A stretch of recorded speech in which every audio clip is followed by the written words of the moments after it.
caliber teams solidified their place as a force to be reckoned with in the Challenge Finals.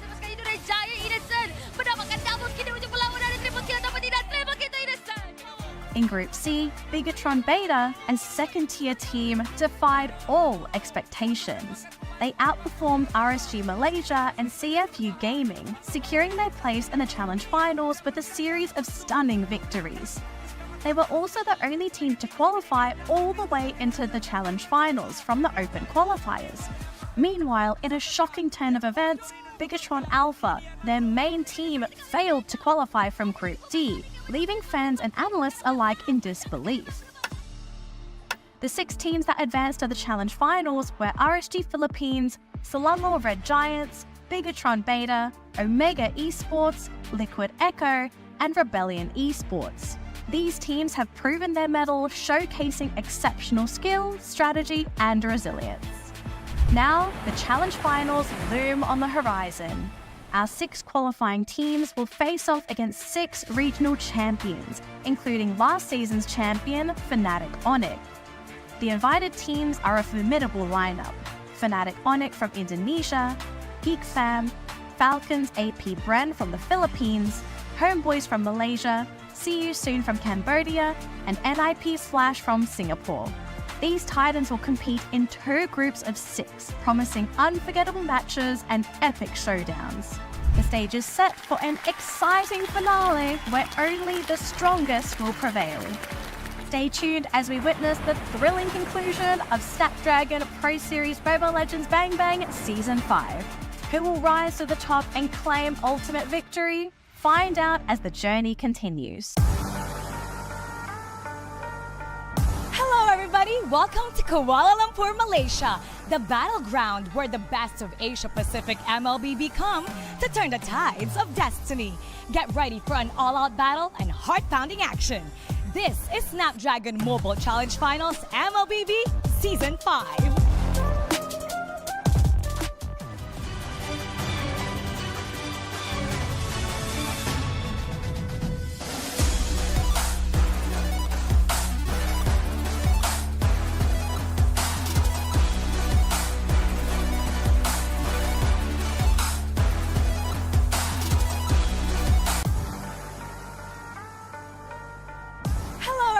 Welcome to Kuala Lumpur, Malaysia, the battleground where the best of Asia-Pacific MLBB come to turn the tides of destiny.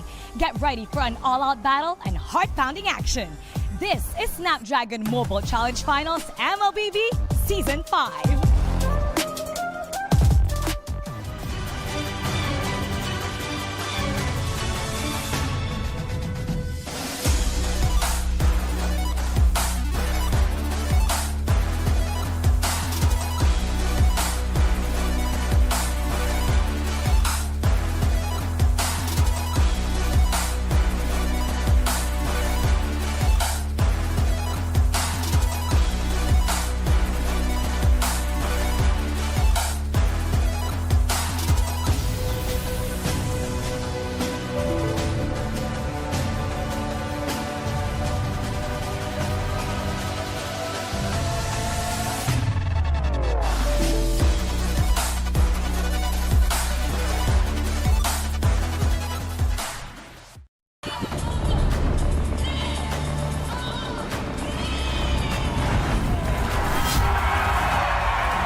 Looks like the players are ready.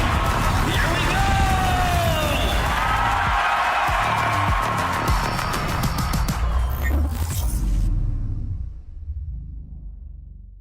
The Snapdragon Pro Series is brought to you by Snapdragon Elite Gaming, Monster Energy, and DHL.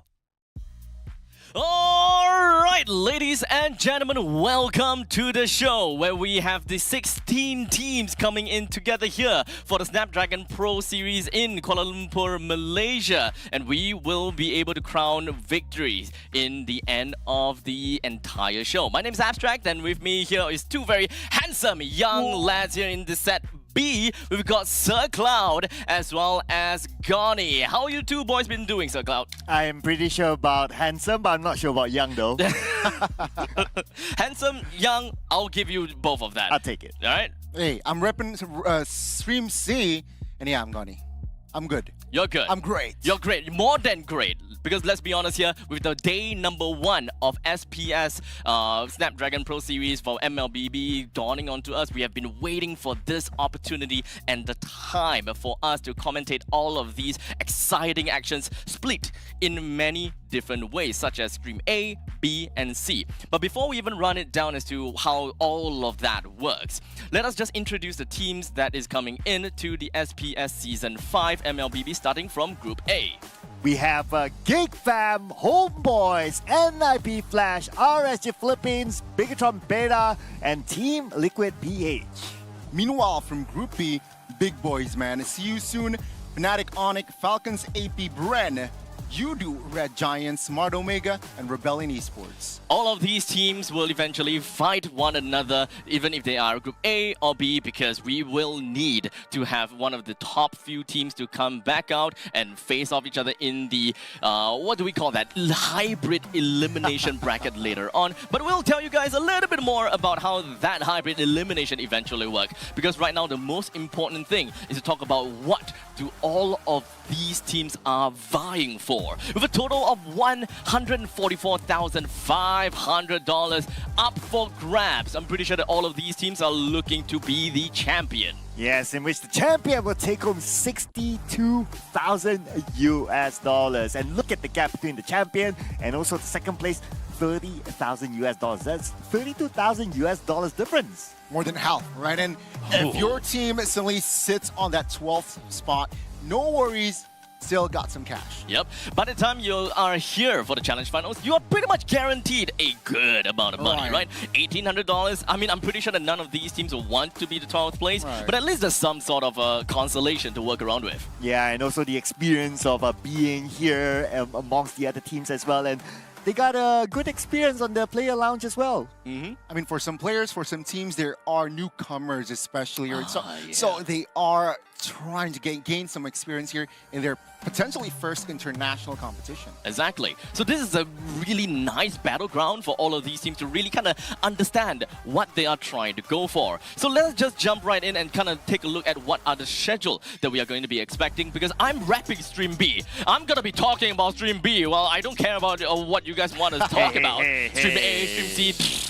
Because as you guys can see, we've got quite a lot of games that is jam-packed for every single one of you. If you are vying or if you really want to watch a certain team, then you're gonna have to jump over to those specific stream in order to catch all of those action. Like for example, if you want to catch Udo Red Giants in their very first game, that will be happening at 3:30 p.m. GMT +8 between them and Smart Omega. And following after, that will be in the later part of the day, 7:40 in Group C. But let's be honest here, you just need to be here for Stream B, because look at that jacked up schedule.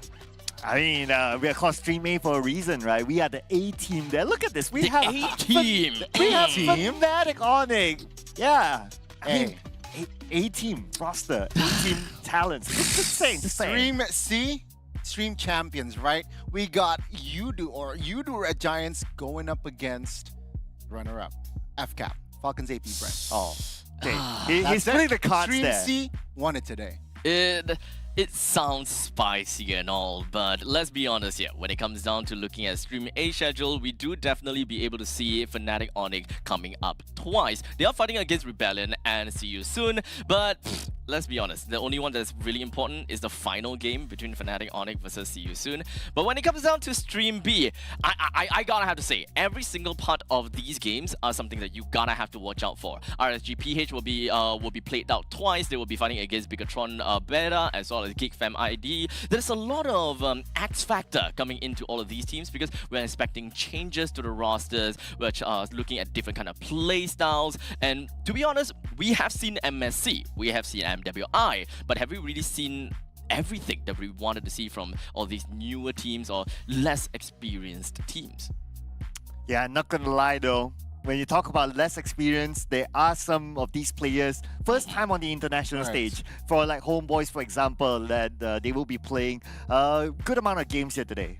And in fact, it's a really nice time for you to talk about Homeboys, because I would like to kind of throw it right back all the way to MSC 2024, where we're gonna have to dial it down and take a look at what really happened between Homeboys versus NIP Flash, right? Because they have played out very amazingly. But of course, I do have a segment though that is coming up from Rose as well as Coleus, all the way at level 3 of the Quill City Mall here in Kuala Lumpur, Malaysia. So only after that we'll talk about Homeboys versus NIP Flash. So in the meantime, Rose, Coleus, take it away.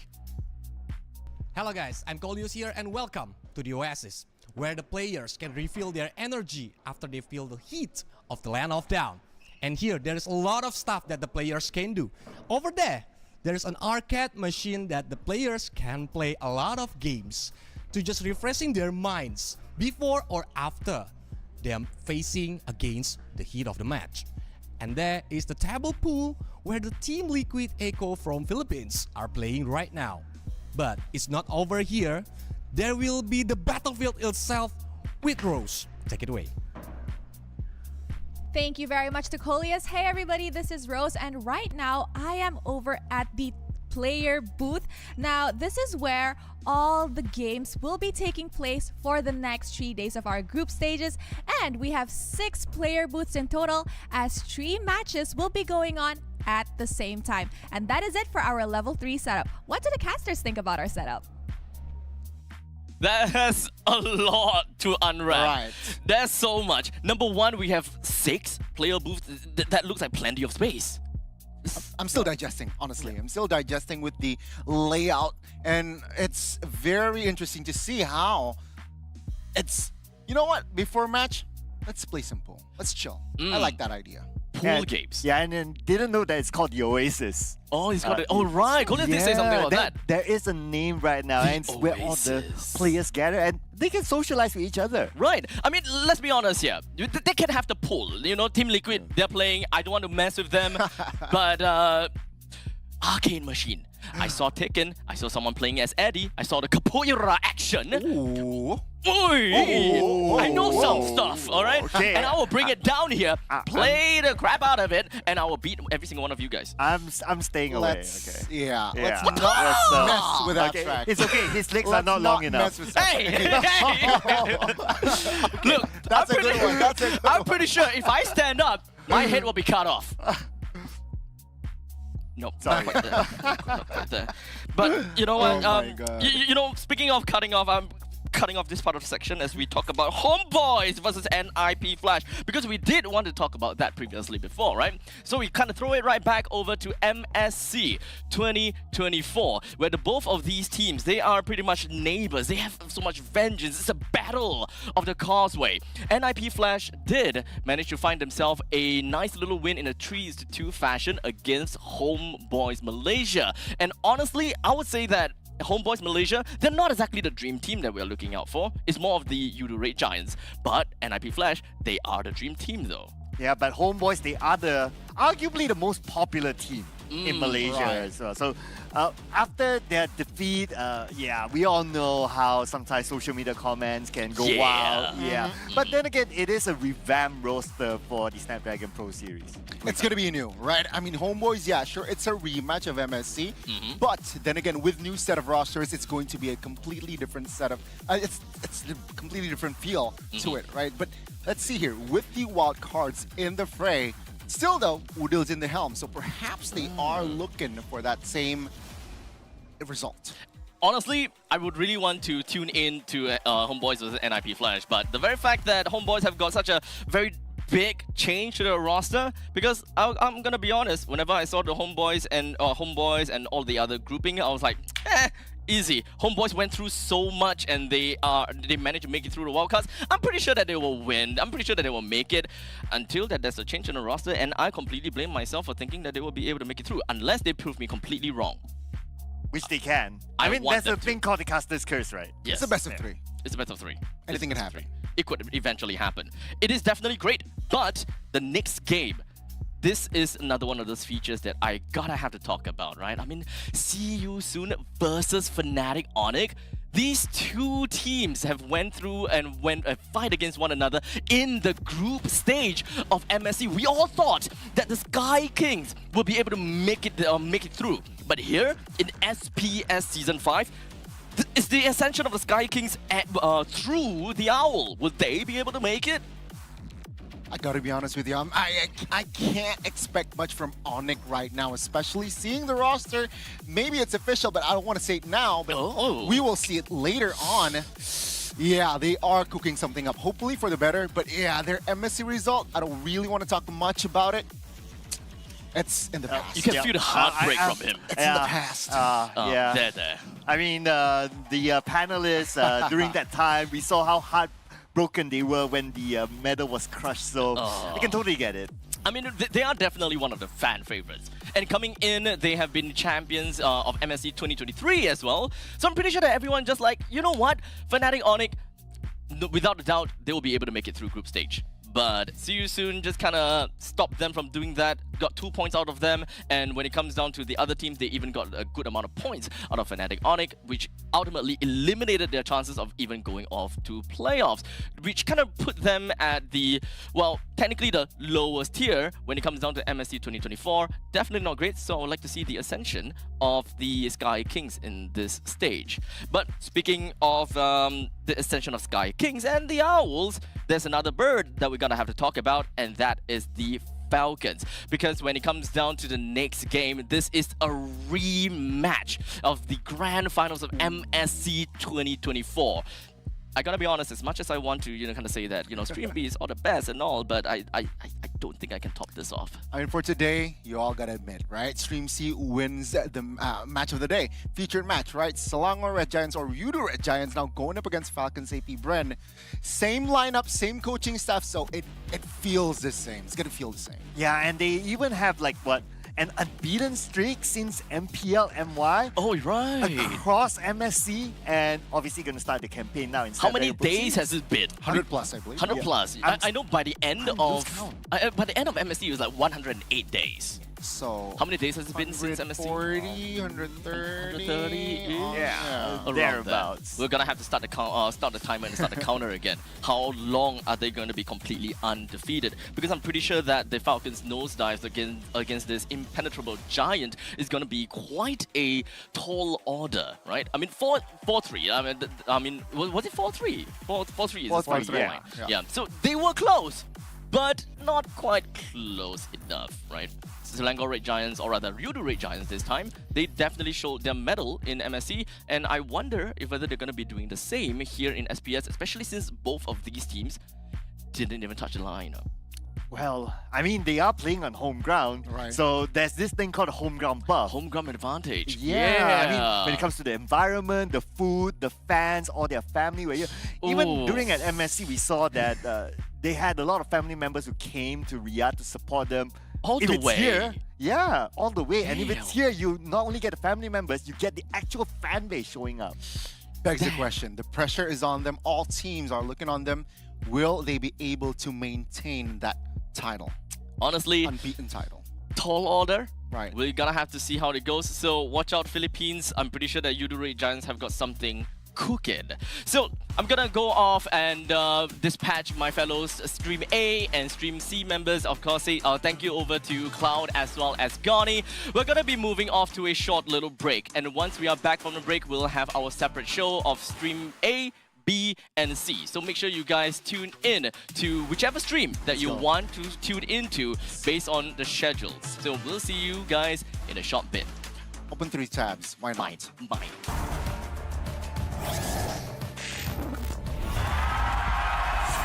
Here we go!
What's up, everybody? Welcome to Stream A of the Snapdragon Pro Series. It's Group A Round 1, and this time we're covering Geek Fam from Indonesia up against Homeboys from Malaysia. Welcome, everybody, once again. It's going to be a good time here on Stream A. We're keeping it casual, we're keeping it simple, but most importantly, my name is Gideon Q, and with me today, we have Churros and as well as Sir Cloud to be the ones casting our games for the rest of Stream A. How are you boys feeling today? Well, feeling very, very good. Not my first time in KL. Love the food, love the atmosphere. A little bit hot for my liking, but I'm fitting in well, pretty nicely here. Yeah, I like it when a Singaporean says that he loves our food. I'm just saying, yeah, that makes me excited. I mean, that's, you know, we already knew that, of course, me and Cloud, but naturally here at Stream A, this is going to be a big one here between Geek Fam and as well as the Homeboys. And now, you guys saw the schedule. We're expecting this entire day to be full of sweeps, full of just quick claps, 2-0s, 2-0s, 2-0s, but this is the one that might have the opportunity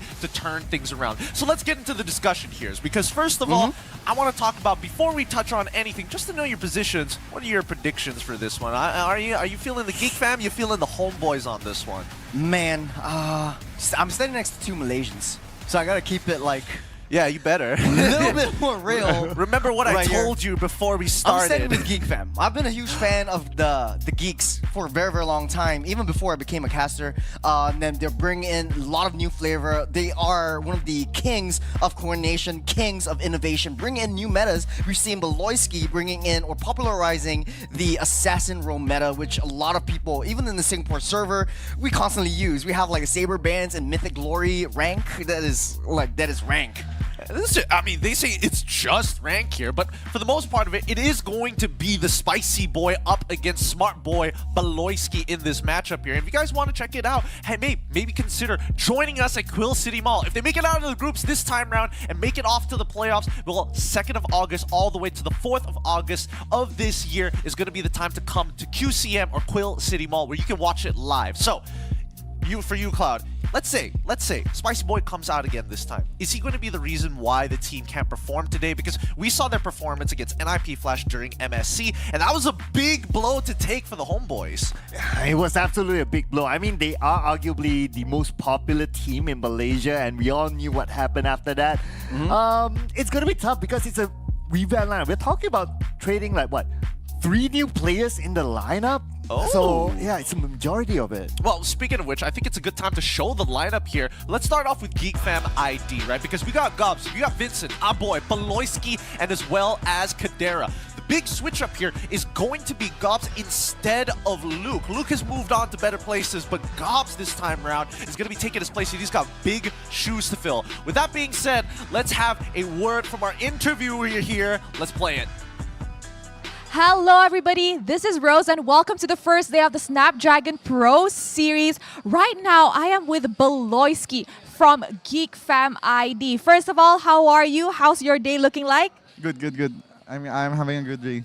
You're having a good day. So we can see at the back that your team is actually going through like a test match or test ping right now. So you guys will be facing Homeboys from Malaysia.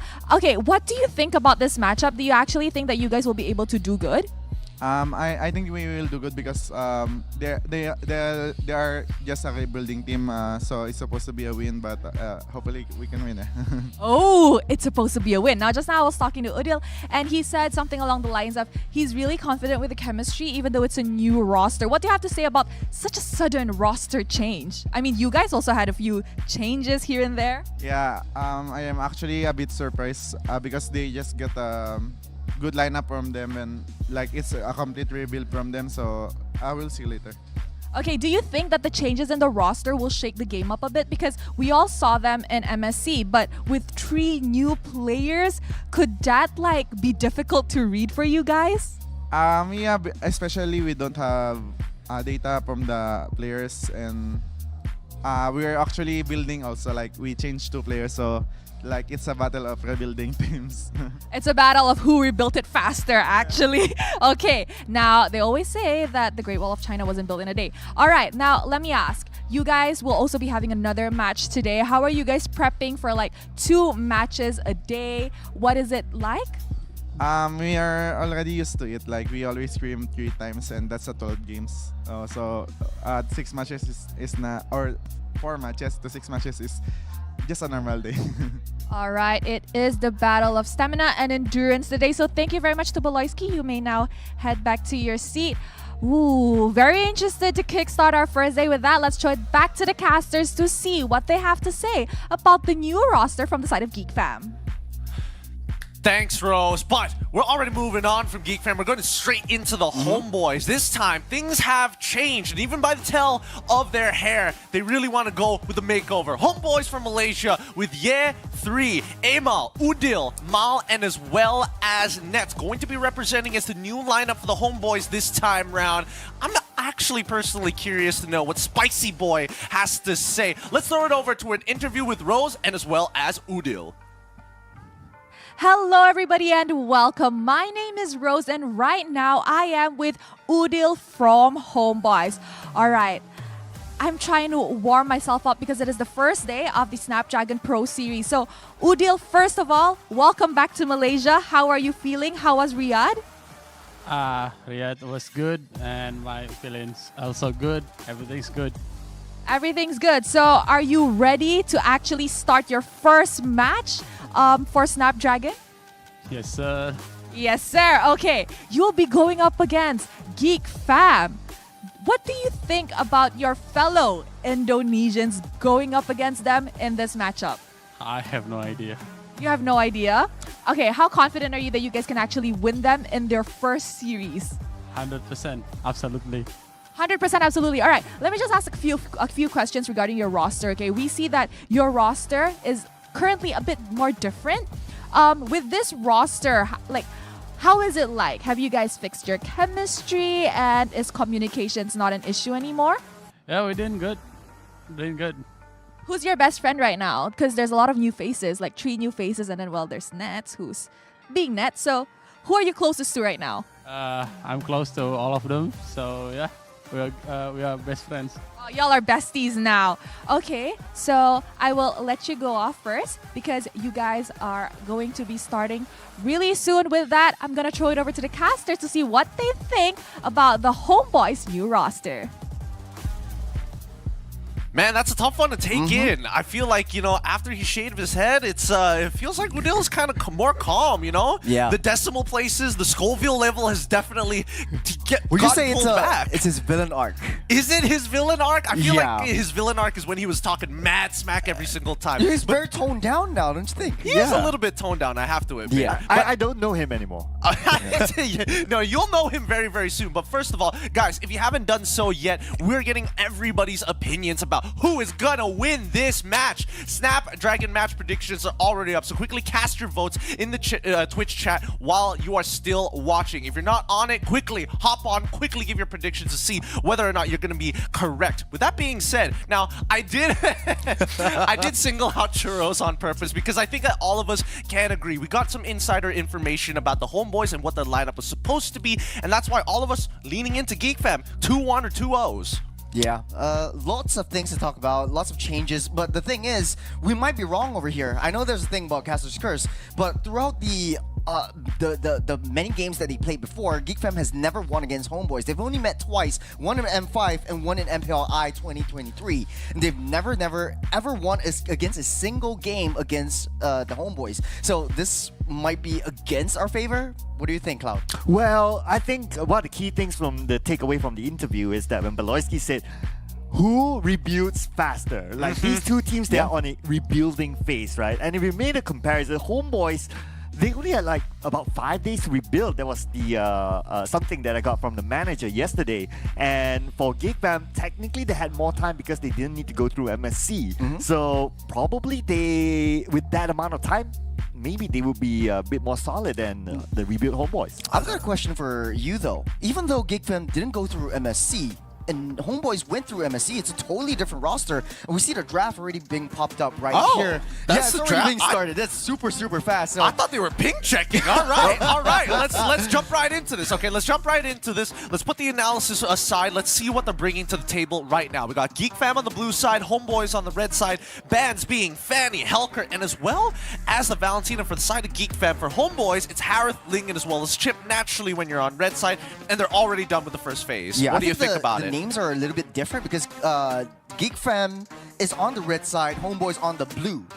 That's pretty much what it is. Because I see the Hellcrit band down on the Homeboy side, on the blue side, which is an homage or a respect band over to Beloyski, because he popularized Hellcrit with the new Sky Piercer that's coming in. There's going to be a huge change on that. But the Zosk being prio pick, this is what I really want to talk about. Yeah, and speaking of the Sky Piercer, even though there has been a slight nerf to the Sky Piercer, but then again, the price point is still really, really good. I would expect that to be one of the early items to be bought by any of these teams. I mean, especially if you're thinking about an assassin here. Although I will say that the Zosk is rather interesting. It's definitely one of those comfort picks or one of those secret picks coming out for some of the teams we saw at MSC. But now that we go into the second half of the pick and ban phase, let's have a look at our arena here for the Homeboys. We got the 3D models. We got the block-ins from each of the heroes, from each of the teams ready to go. All right, let's jump back into this because bans is Minotaur and as well as Tarizla, followed up by Angela and as well as Nolan. I think they're good bans here. They're very quick drafting coming in from Homeboys and Geek Fam. Homeboys, though, they are, or either these two teams, they're basically trading blows, taking up the Ruby, not giving to the hands of Beloyski, and Geek Fam, on the other hand, not giving a lot of artillery mages that Udil is actually known for. They pick up the Zaz just to counteract the distance that Xavier would bring in the early game. So what Geek Fam kind of wants to do is just hunker down, try to get as much pickoffs as they can, fight the late game. You have that Zaz who can deal massive amounts of damage, enough for that Roger just dive in and just clean up. So the Barrage will be the last pick along with the Alpha for Homeboys. I kind of like their lineup. Very, very beefy, very front-liney, but they have to play that late game. Xavier, Moskov only thrives in that late game. Yeah, and if we can see, because of their beefiness, they want to give a lot of protection towards the Moskov, because Moskov at the early game, it's not the highest damage sort of hero. It needs to really farm up to come up with attack speed, come up with the damage. So this is all about protecting the Moskov, and they're prepared to play for the late game. But Geek Fam has the same idea as well. Just look at their lineup. They're pretty decent when it comes to beefiness. You have the Arla, you have the Tigreal, and when it comes to late game damage output, the potential by having the Claw, having the Roger is definitely up there. Look, I think it's a game of tempo here, right? It's clear that the Homeboys want to play towards EXP in the earlier section of the game, That's right. and then afterwards hopefully scale up into the later stages, in comparison to Geek Fam, where I think they've got a very nice tempo all the way around, all throughout the matchup here. But I think it's time. I'll let you boys handle it to cast these games. Take it away, boys. We're loading into the Land of Dawn. Man, both of these teams, their draft feels good. They know what they want to go for. They know how they want to play it. It's team fight against team fight. There's insurance policies, sure. There's late game policies, sure. Or, you know, late game in the form of like this Claude coming in from Geek Fam, the Moskov going in the hands of Homeboys. It's really down to execution, especially the early game. Whoever gets that early snowball would eventually win this game. Yeah, and this sort of matchup, I would say that both have potential when it comes to the late game, but I'm pretty sure both teams, they want to end it fast. And because this is the first game between the two of them, it's an introduction game, I must say. So you want to keep it solid, you want to keep it fast, you want to try to choke down your opponents and not lead it towards the late game to review too much of your strats. Well, I mean, we say that, but then there's that Zosk, right? Because the real question is, how exactly do you punish your opponents? And I feel like as much as, oh, you know, Claude could be diveable, the BMI is such a big problem, and it doesn't help that Zosk naturally has, well, quote-unquote iframes by hopping into his little spawn. Yeah, he has escape mechanisms as well, because there's a revamp on the Zask. In case you've been living under a rock, Zask right now, his spawn deals laser damage, so damage over time, basically like a glowing wand into his first skill. You have an ultimate that can place anywhere just to displace yourself. That's why, like, I understand how Geek Fam likes to operate. Just displace you, try to put you out of position, and then try to get that flank, especially coming in from Beloyski. So that's what I'm interested to see. Well, with that being said, looks like the game is ready. We're going to be hopping on into the Land of Dawn. Take it away, boys. We're loading in. Here we go. It's going to be game number 1 of Stream A, the A stream, ladies and gentlemen. And here we have it, Homeboys versus Geek Fam. Now, what do you think based on this matchup? Like, which lineup do you like better? Well, if my understanding is correct, I think this Roger's going into the jungle, so that's why he's starting that off. L4 naturally has a faster jungling speed, so definitely he's going to be clearing the waves faster and having that rotation slightly faster than his Roger, but you know, it's all down to like which lane do you want to prioritize. Keep the gold lane open, try to contest for the EXP, try to get the lead throw, try to get all these neutral objectives as fast as you can before the first blood comes or before the first turtle comes. That's where the big fight starts to happen. You don't want to take any fights that you can't win. Yeah, and you talked about like it being fast, right? We can see on the top of the jungle invasion by both sides. Baloyski trying to gather information, and then you got Mal trying to invade the jungle on the top side, but nobody's at home though. So as much as they might have wanted to try to disrupt each other's side, well, looks like they'll be resetting. Yeah.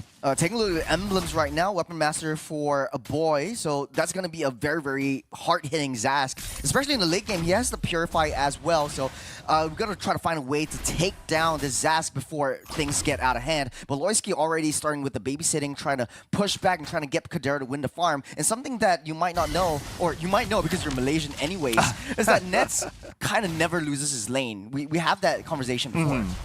Yeah, I mean, he is said to be one of the best gold laners, of course, before Innocent came up as Before one of the Innocent best. Dethroned him. Yeah. So, between the two of them, at least he has that reputation that he's able to win the lane. But looking over at Nets, so far pretty decent, but not that he has been challenged by any other team. But speaking about challenge, the Turtle will be up.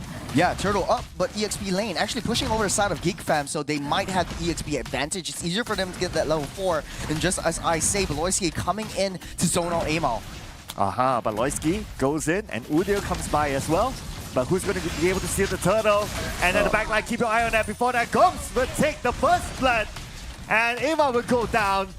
Turtle right now is still wide open. Geek Fam will go in for it. No way for Homeboy to challenge it. That was so smart, especially from a boy. Just using the demonic spawn, just trying to zone the rest of them out, knowing that, okay, we don't need to take this turtle now. Let's take down Homeboys and then get a free turtle. But hold on a second, Dennis, welcome into the wall. We're talking about 2v1 here. Where is Golf going to go from here? And Maul gets his revenge against Golf. Well, that's a bonus kill for Homeboys. I mean, he's left down the bottom side, but it doesn't really matter because you get that shutdown gold. 2 kills to 1 death. What's that? What's it to it?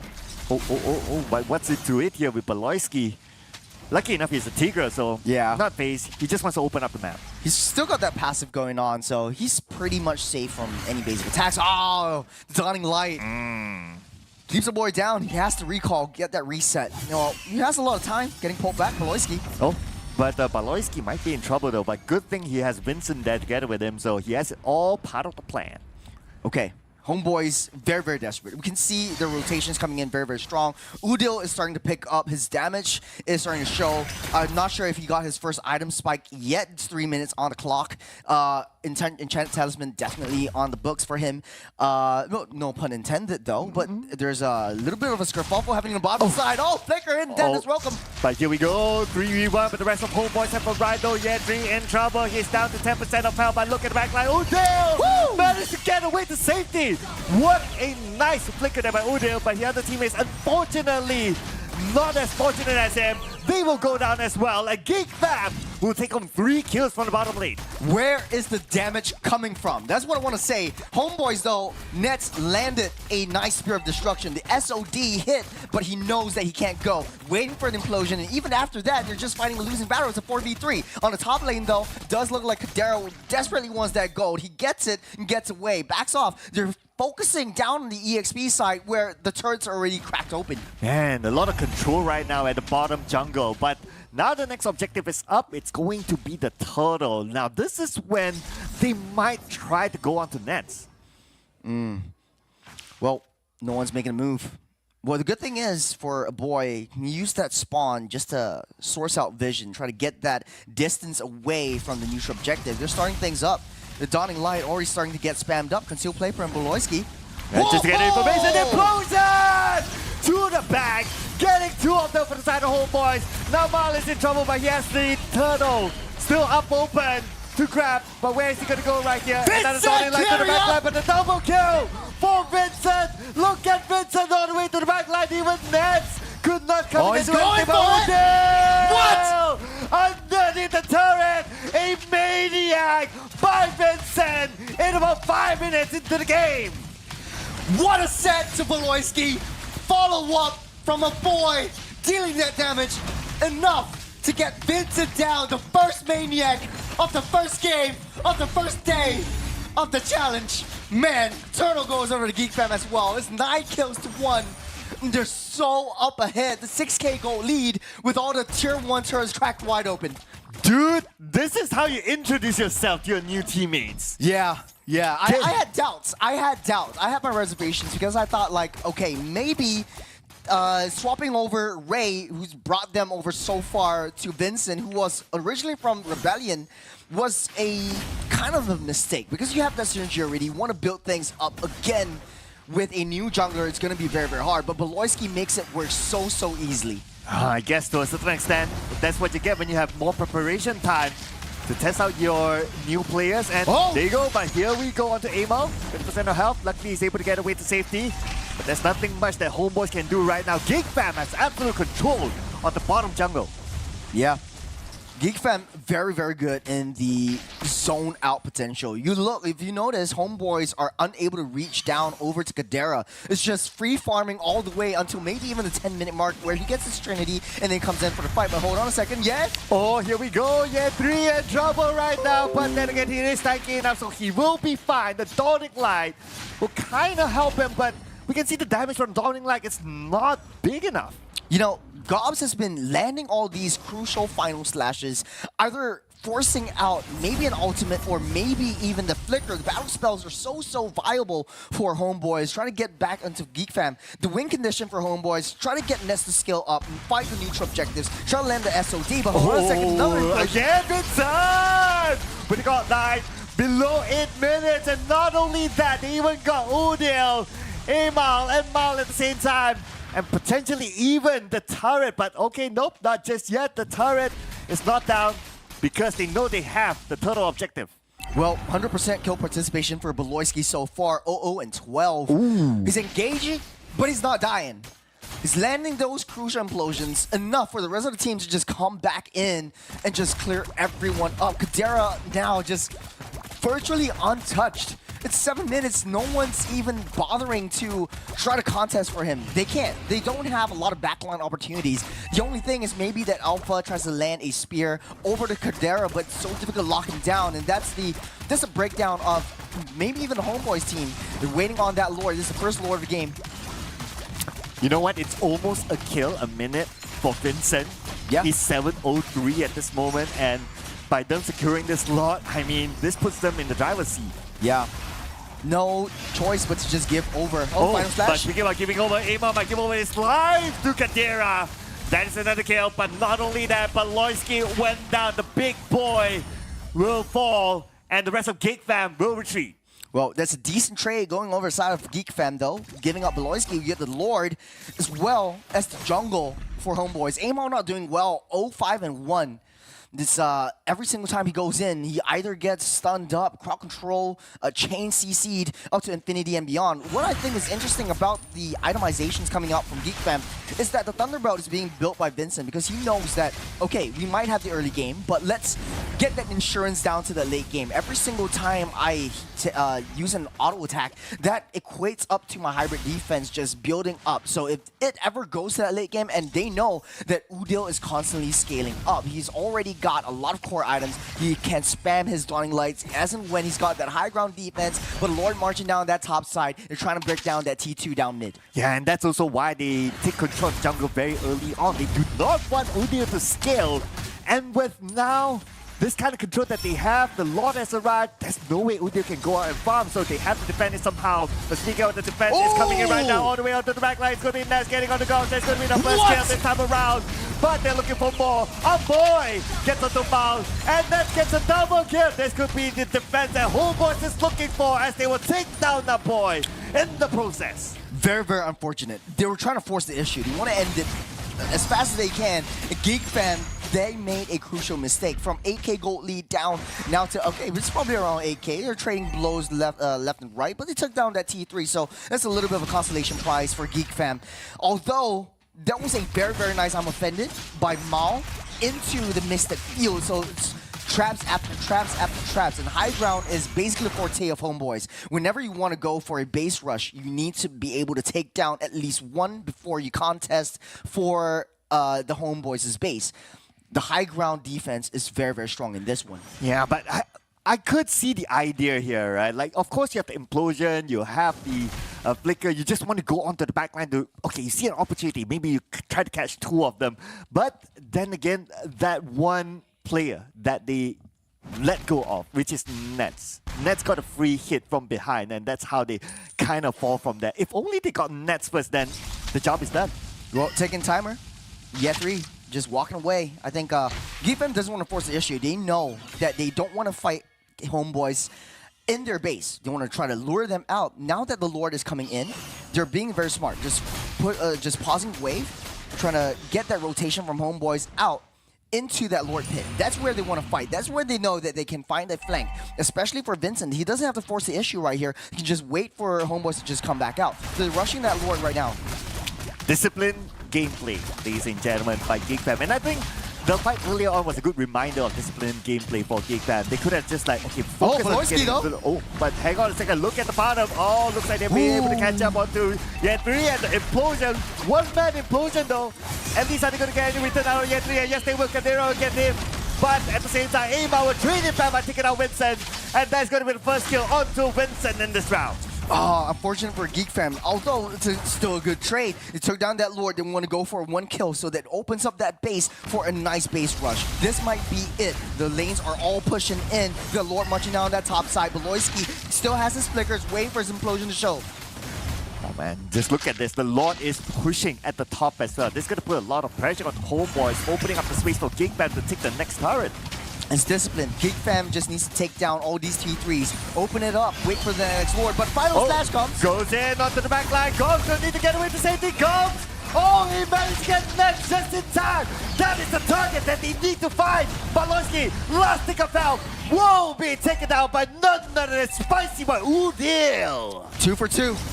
They're still going for it. Demonix 1.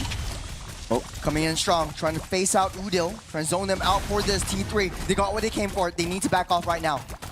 I mean, that is a defense, cool, but then again, they lost all their inhibitor turrets. Now Miles seems to be in trouble. They will go in on the Miles, straight onto the backline. Vincent got away to safety. Ooh, close one there. Dawning Light shreds him down to the last tick of health. Well, I always remember how Udil was so on point with his long-range Dawning Lights. That in MSC, I remember he took down like I think it was NIP Flash. He was just right down with the turret. It was rushing to that base, but this time around, it's a little bit slow. They had a very, very slow game. They're pushing it strong though. They're trying to stay afloat. Now we're seeping into the late game. This is where Homeboys can start to shine. This is where Homeboys can start to take fights. Ye3 needs to be able to find nice Detonus welcome, try to stun one person down. Look at Balowski. Have a lot. Balowski went straight onto the back line. Oh, he caught at least 2 of them, and Udil went down. Just as much as you want to see Udil scale up, but then again, he will not be able to do it for the next 30 seconds. And not only that, GigFam even got Ye3 in the process. Yeah, it's 2 men down for Homeboys. Mao's been making crucial I'm offended. We just have to wait. There's still one final hope. Oh, Balowski again onto the back line, and there you go. Oh, they might be able to end this, and yes, they will. And here it is, GeekFam takes on game number 1. Very, very strong start by GeekFam, taking control of the early game, just pushing that momentum through into the late game. Homeboys never got to the late game that they wanted to. It's a very, very high risk, high reward situation when you pick a Moskov and a Savior in the same team. But Homeboys, man, there's a lot of things that could work a little bit better, especially the rotations coming in, protecting the jungle. Man, what a game from GeekFam. Still 1-0. Yeah, I mean, frankly speaking, if you ask me, it is all about the jungle control that they had. And we did talk about like, oh, the scaling of Ness, the scaling of Udil, but with that sort of control, it's hard. I agree. I think it is difficult. I think this game was a clear showing that in terms of draft, in terms of gameplay overall, GeekFam are looking much better than the Homeboys as of right now. Now, I want to talk about the game a little bit, right? Well, before we get into the post-game stats, I'm more interested to know on your opinion so far on both of these squads, because it's clear to me that GeekFam seem a lot more rebuilt than it comes down to the Homeboys. Homeboys. Yeah, they have a lot more time because they don't have to prepare for MSC. They don't have to try things out in another international tournament where they really have to get their stresses on. So now, having a fresh start after that long pause after MPL ID really gives them a strong showing of, let's rebuild this team. Let's try to build up our synergy. But the fact that Vincent just got into the team after the transfer season actually shows that, hey, he's fitting out really, really well in this team. Yeah, I mean, he got like what, up to like 7-0 something in terms of kills in like about 7 or 8 minutes. So he's looking pretty solid. And not only that, he got the Maniac. And who would have thought we'd see a Maniac in game 1? First game. I thought he could have went for the Savage. If he waited just a little bit, he got a Maniac, Lycan Pounce, resets, he just goes for the next one. Because he's got that damage already, which would immediately put him to a legendary status down on the first game. I think that was like 5-minute or 6-minute mark.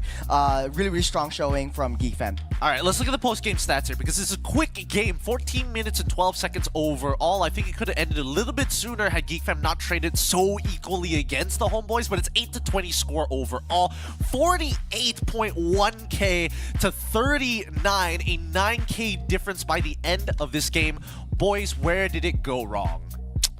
Man, I mean, again, it's just all about the jungle control, right? And if you have jungle control, players like Udil could not farm, Nets. Yeah, he had a decent top lane, but then again, if you lost 2 of your other lanes and 4 of your other players were just running around trying to secure back your jungle, at the end of the day, it's pretty hard to gain it back. Yeah. Well, I do think that is a bit of a draft issue, right? Because it's clear that they wanted to play on one side of the map, like especially off of Year 3. The first turtle alone, we see the first blunder. Year 3 is not level 4 in the right time. Everybody starts moving over, including Udil. Even Mal is a little hesitant to be part of this fight. And then you see things just snowball out of control, and GeekFam are like, these guys, they don't know what they're doing. We can punish. Yeah, I don't think it's that much of a draft issue. I do agree. I do understand that Year 3, they want to play around the EXP side, especially for that first turtle, get that snowball down and then just win. But GeekFam just does it better down in the execution, especially since you don't really have a lot of mobility when you're Xavier. You don't really have a lot of mobility when you're a Barat. It's going to be a little bit tougher for Homeboys to get the rotations down, get that nice little, outnumber situation when it comes down to skirmishes. And GeekFam is always there. They're always fighting a 4v3, 4v4 battle, and you're always winning. That's before Kadera shows up. And once Kadera shows up, that's it. It's over. You've got additional damage down to just a sliver, and Vincent just comes in as a janitor to just clean up. I mean, we gotta take a step back here. But even before Kadera shows up, I think, the fact that, we don't see Zask very often. That's that right. spawnling had no answers from the side of Homeboys, right? Every single time he throws out that spawnling, it's like, you're going to take this damage whether you like it or not. It's either you get rid of the spawnling or you risk being engaged on by Beloyski on this Tigreal. Yeah, the zone potential coming in from this Zask is just a little bit too unnecessary coming in from Homeboys. They have to deal with the spawn, the Nightmaric spawn, just before a lot of these neutral objectives. And even if you take that down, there's still the Big Daddy spawn that you have to deal with as well. You're just saving his ultimates until his spawn comes back online, which is really a very crucial play when it comes down to these neutral fights. Let's take a look at the graph. I think this is pretty new. Let's see how they read it. It's a lot of EXP, a lot of gold over the side of GeekFam. There was some sliver of health, sliver of hope for Homeboys when they had that nice base defense, but it wasn't amounting up to much. That was all GeekFam's plan all along. It's just pulling Homeboys out of their comfort zone, out of their homes, and into the jungles, and that's where they won them. Yeah, and if you look at like the graph as well, like a lot of the early clashes was initiated by GeekFam, and then they pretty much snowballed from there. Yes, towards the end, the 10-minute mark onwards, you see some clashes initiated by Homeboys itself, but that is probably due to like the defense more than the offensive side, because at this point we see the graph just going all the way down, so it clearly tells us the story that this is a forced clash that Homeboys needed to take. Yeah, it's more of a defensive measure, because Yethri, as much as he's trying to open up the maps, he's not tanky enough. Even though he's got like a lot of defensive items, right from that get-go, no offensive items at all, it's still very easy to burst down, especially coming in from Zask, who has very, very high mid-game to late-game damage.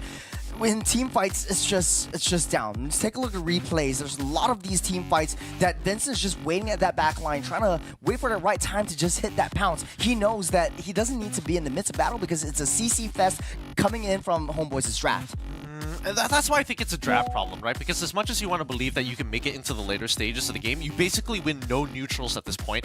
I mean, the composition that we do see from the side of GeekFam is good at not only sieging, but as you mentioned before, zone control, right? So at this point of time, I think that unfortunately for the homeboys, blundering so early on really kind of set them up for failure later down the line, because now Alpha is not going to have as much relevance in this game without that very first kill. He's continuously behind. Mal, even if he does find a target similar to Year 3, they're just going to get zoned out afterwards. So I do think it is a little bit of like draft issue on top of the fact that they're not used to playing against the Zosk. They have to wait for the implosion to come out at some point. They should expect the implosion, but that spawnling is causing too many problems.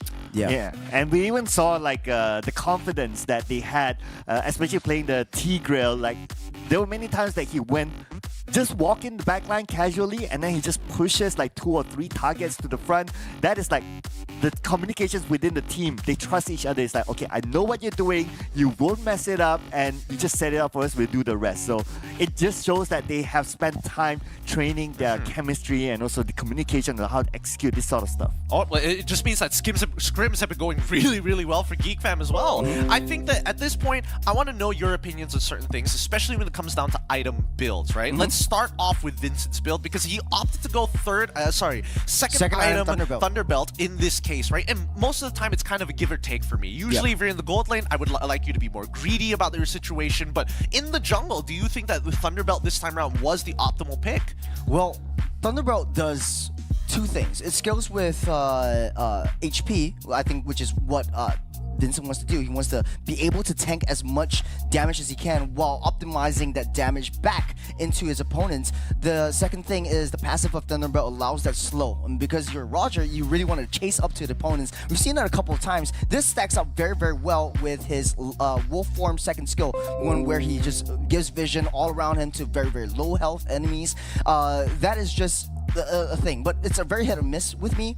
If you're very, very far ahead, I feel like it would be better for him to go Sky Piercer instead of the Thunderbelt. Just chow down everyone. But there was crucial moments where I'm offended, pulls him in, and he, by the skin of his teeth, got out just because of the extra defense that Thunderbelt provides. I see.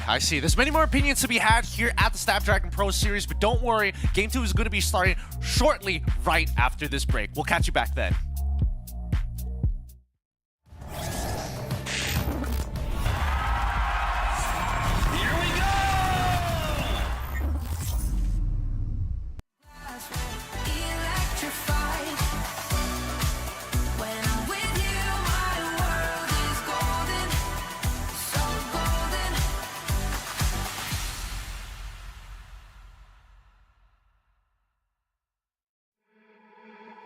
Got me thinking things I didn't mean to. You got me wanting things I never wanted. Is this the way you always get what you want? Alright, alright.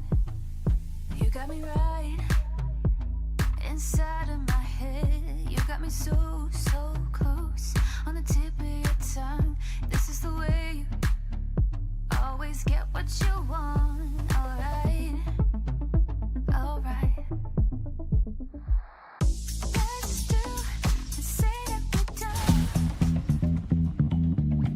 Kenalin, gue Aboy, gue mid lane dari GeekFam. Kita kan nih rosternya masih baru kan, jadi kayak masih kebentuk. Mungkin buat turnamen ini kita lebih nyatuin chemistry sih. Di tim gue ada roamernya Baloiski, dia pemain lama lah. Soalnya dia kapten ya di tim, jadi kayak dia bisa mimpin kita sih. God laner ada Cadera sama Masako. Mungkin kalau Cadera dia bisa fleksibel lah, bisa nggak manja lah. Itu buat Masako mungkin dia dari MDL ya, baru naik MPL. Sekarang kita masih nyoba dia sih di turnamen ini. Mungkin kita mau lihat potensinya dulu sih nanti. Buat Vincent, dia sebelumnya dia di RBL. Kita ngelihatnya potensinya gede sih, soalnya di RBL dia kayak paling konsisten di RBL. XP kita Gops mungkin sama kayak Mas Ako, dia dari MDL. Di challenge final ini lebih merata sih jagonya, soalnya kan ada yang dari qualifier yang lolos sama ada yang di invite. Yang di invite itu kan juga yang top 1 top 2-nya dari regionnya kan. Mungkin kalau orangnya tetap coach sih sama analis, mungkin sama Baloy sih, dia saling bantu. Jadi kita kayak ya semua juga bantu satu sama lain, tukar pikiran sih. Kalau aku dari orang tua ya, mungkin make dalaman terbalik sih. Iya. Mungkin Sun sih. Soalnya kan dia nomor 1 kan mid lane di Indonesia, mungkin pengen nyoba nyetarain lah. Mungkin harapan kita bisa juara sih. Soalnya kita kan bisa menyaingi lah sama tim-tim yang lain lah di Filipina kayak Malaysia gitu. Mungkin itu sih. Kalau buat sekarang dia udah nggak bisa dipandang sebelah mata sih. Soalnya kayak di MSC kemarin dia kayak kuat banget kan. Itu kita juga pengen ngalahin tim-tim Malaysia. Soalnya kan sekarang lagi pada naik kan tim Malaysia. Mungkin buat pendukung kita, dukung kita terus. Semoga kita bisa juara soalnya kita masih progres lah sama tim baru ini. Ya. Look at what I'm telling you, boys. Every team who didn't make it to MSC are hungrier than ever to prove themselves that they can be part of the best. Yeah. One of the things that I think our boy's secret, just wearing his underwear inside out. There's something. It's something. I'm not sure if you want to fact check that, but we'll leave that as it is. We'll leave that as it is. Hey man, maybe we'll slip some cash to our marshals and be like, hey, we need to know this for sure. We need some eyewitnesses on the scene about the situation about that underwear. But coming back to it, it's game number 2 between the homeboys from Malaysia up against Geek Fam from Indonesia. And so far, a dominating game 1 from the side of Geek Fam here. Hopefully things are going to change for the homeboys, but really, what are the adjustments that need to be made in this game to make that happen? Well, first for homeboys, it's like identifying your win condition. How do you want to play this, and how do you want to engage? Because they seem very out of synergy, out of chemistry whenever it comes down to team fights. Is it do you want to put Mall in the midst of battle first, trying to get the crowd control in, or do you want to put your jungler, Amal, into the fray before everything starts? Because it's always the alpha going in. So now, going into that draft, you've got the Harith and the Ling being banned out. Geek Fam, they're on first pick advantage, so they really want to try to open that Hellcurt. Yeah, I mean, Hellcurt is a good idea, and I do think, we can start thinking about the Assassins, and of course, the traditional red side have-to bans, as we always expect each and every time. Harith as well as Hayabusa for the side of Geek Fam makes sense to me, but I mean, the Chip, the Loyi, the usual atypical bans, and honestly, I'm feeling like it should be pretty similar to game number 1. Well, I'm going to put out an unpopular opinion, right? So the issue with homeboys from the previous game is that they failed to secure their jungle. Like, they were easily invaded at some point. So maybe it's time for them to come up with a tank jungler who's able to secure the front, something like a Baxia. How dare you? How dare you, Cloud? I'm just putting it out there. Do you not hear the netizens all across the world just being like, how could you talk about homeboys like that? They can never make a mistake. No. Besides, I'm ready for it. Yeah, the man is ready my for socials it. are Gideon Q at... No. Whoa, let's pull it back. But we do see the chip ban here, and I think, I agree with you. I do think that it's difficult to kind of protect your jungle, especially when it's like an early game-oriented jungle without having a strong mid trio. And I think that was the big issue that we saw from homeboys in game number 1. Now that we see the Valentina follow-up from the side of Geek Fam, this could open up some options for a boy. Yeah, I mean, Faramis was one of his signature picks. Maybe he wants to play all these team fight compositions. That's a direct answer to that Valentina. So that last ban, though, very, very crucial. If homeboys doesn't want to ban out the Hellcurt, there it is. That's the Hellcurt wide open. I mean, Geek Fam might be able to pick that up and want to test that water a little bit. What do you think? I don't think we're going to see Hellcurt just yet unless certain conditions are met here. I'm not going to say what the conditions are, just in case Geek Fam fans are listening. The fam could be out there at any time. But I think overall, this Roger has been such a priority pick. It's so flexible. It's been so good. Hasn't been nerfed enough and has ultra flexible builds. Yeah, and you can play it in the jungle or you can play it in the gold lane as well. But if we were to look at like their previous records, they're not really a fan of playing the Roger, at least from the MPL ID lineup or from the draft during the playoffs. So this is pretty much like a fresh new take for Geek Fam himself. I mean, I think it's because Vincent recently joined the roster and he plays a mid Roger here. We do see the Arla get locked in for the side of Ye3, but so far, let's see the follow-up from the side of Geek Fam. What are we thinking here? Man, okay, we got the Moskov down here. So a little bit of an homage back to previous MPL seasons where whenever Rogers picked up, it's either the Harith or the Moskov. So no change over here. It's a little bit more of a, I'm comfortable with this pick. We want to play towards that late game. But that being said, Homeboys need to find a way to try to force fights or force a lot of coagulation down on the EXP side. That's going to be easier said than done. They re-picked up that Moskov, so now Zosk again picked up along with the Terizla. Very, very hot pick right here.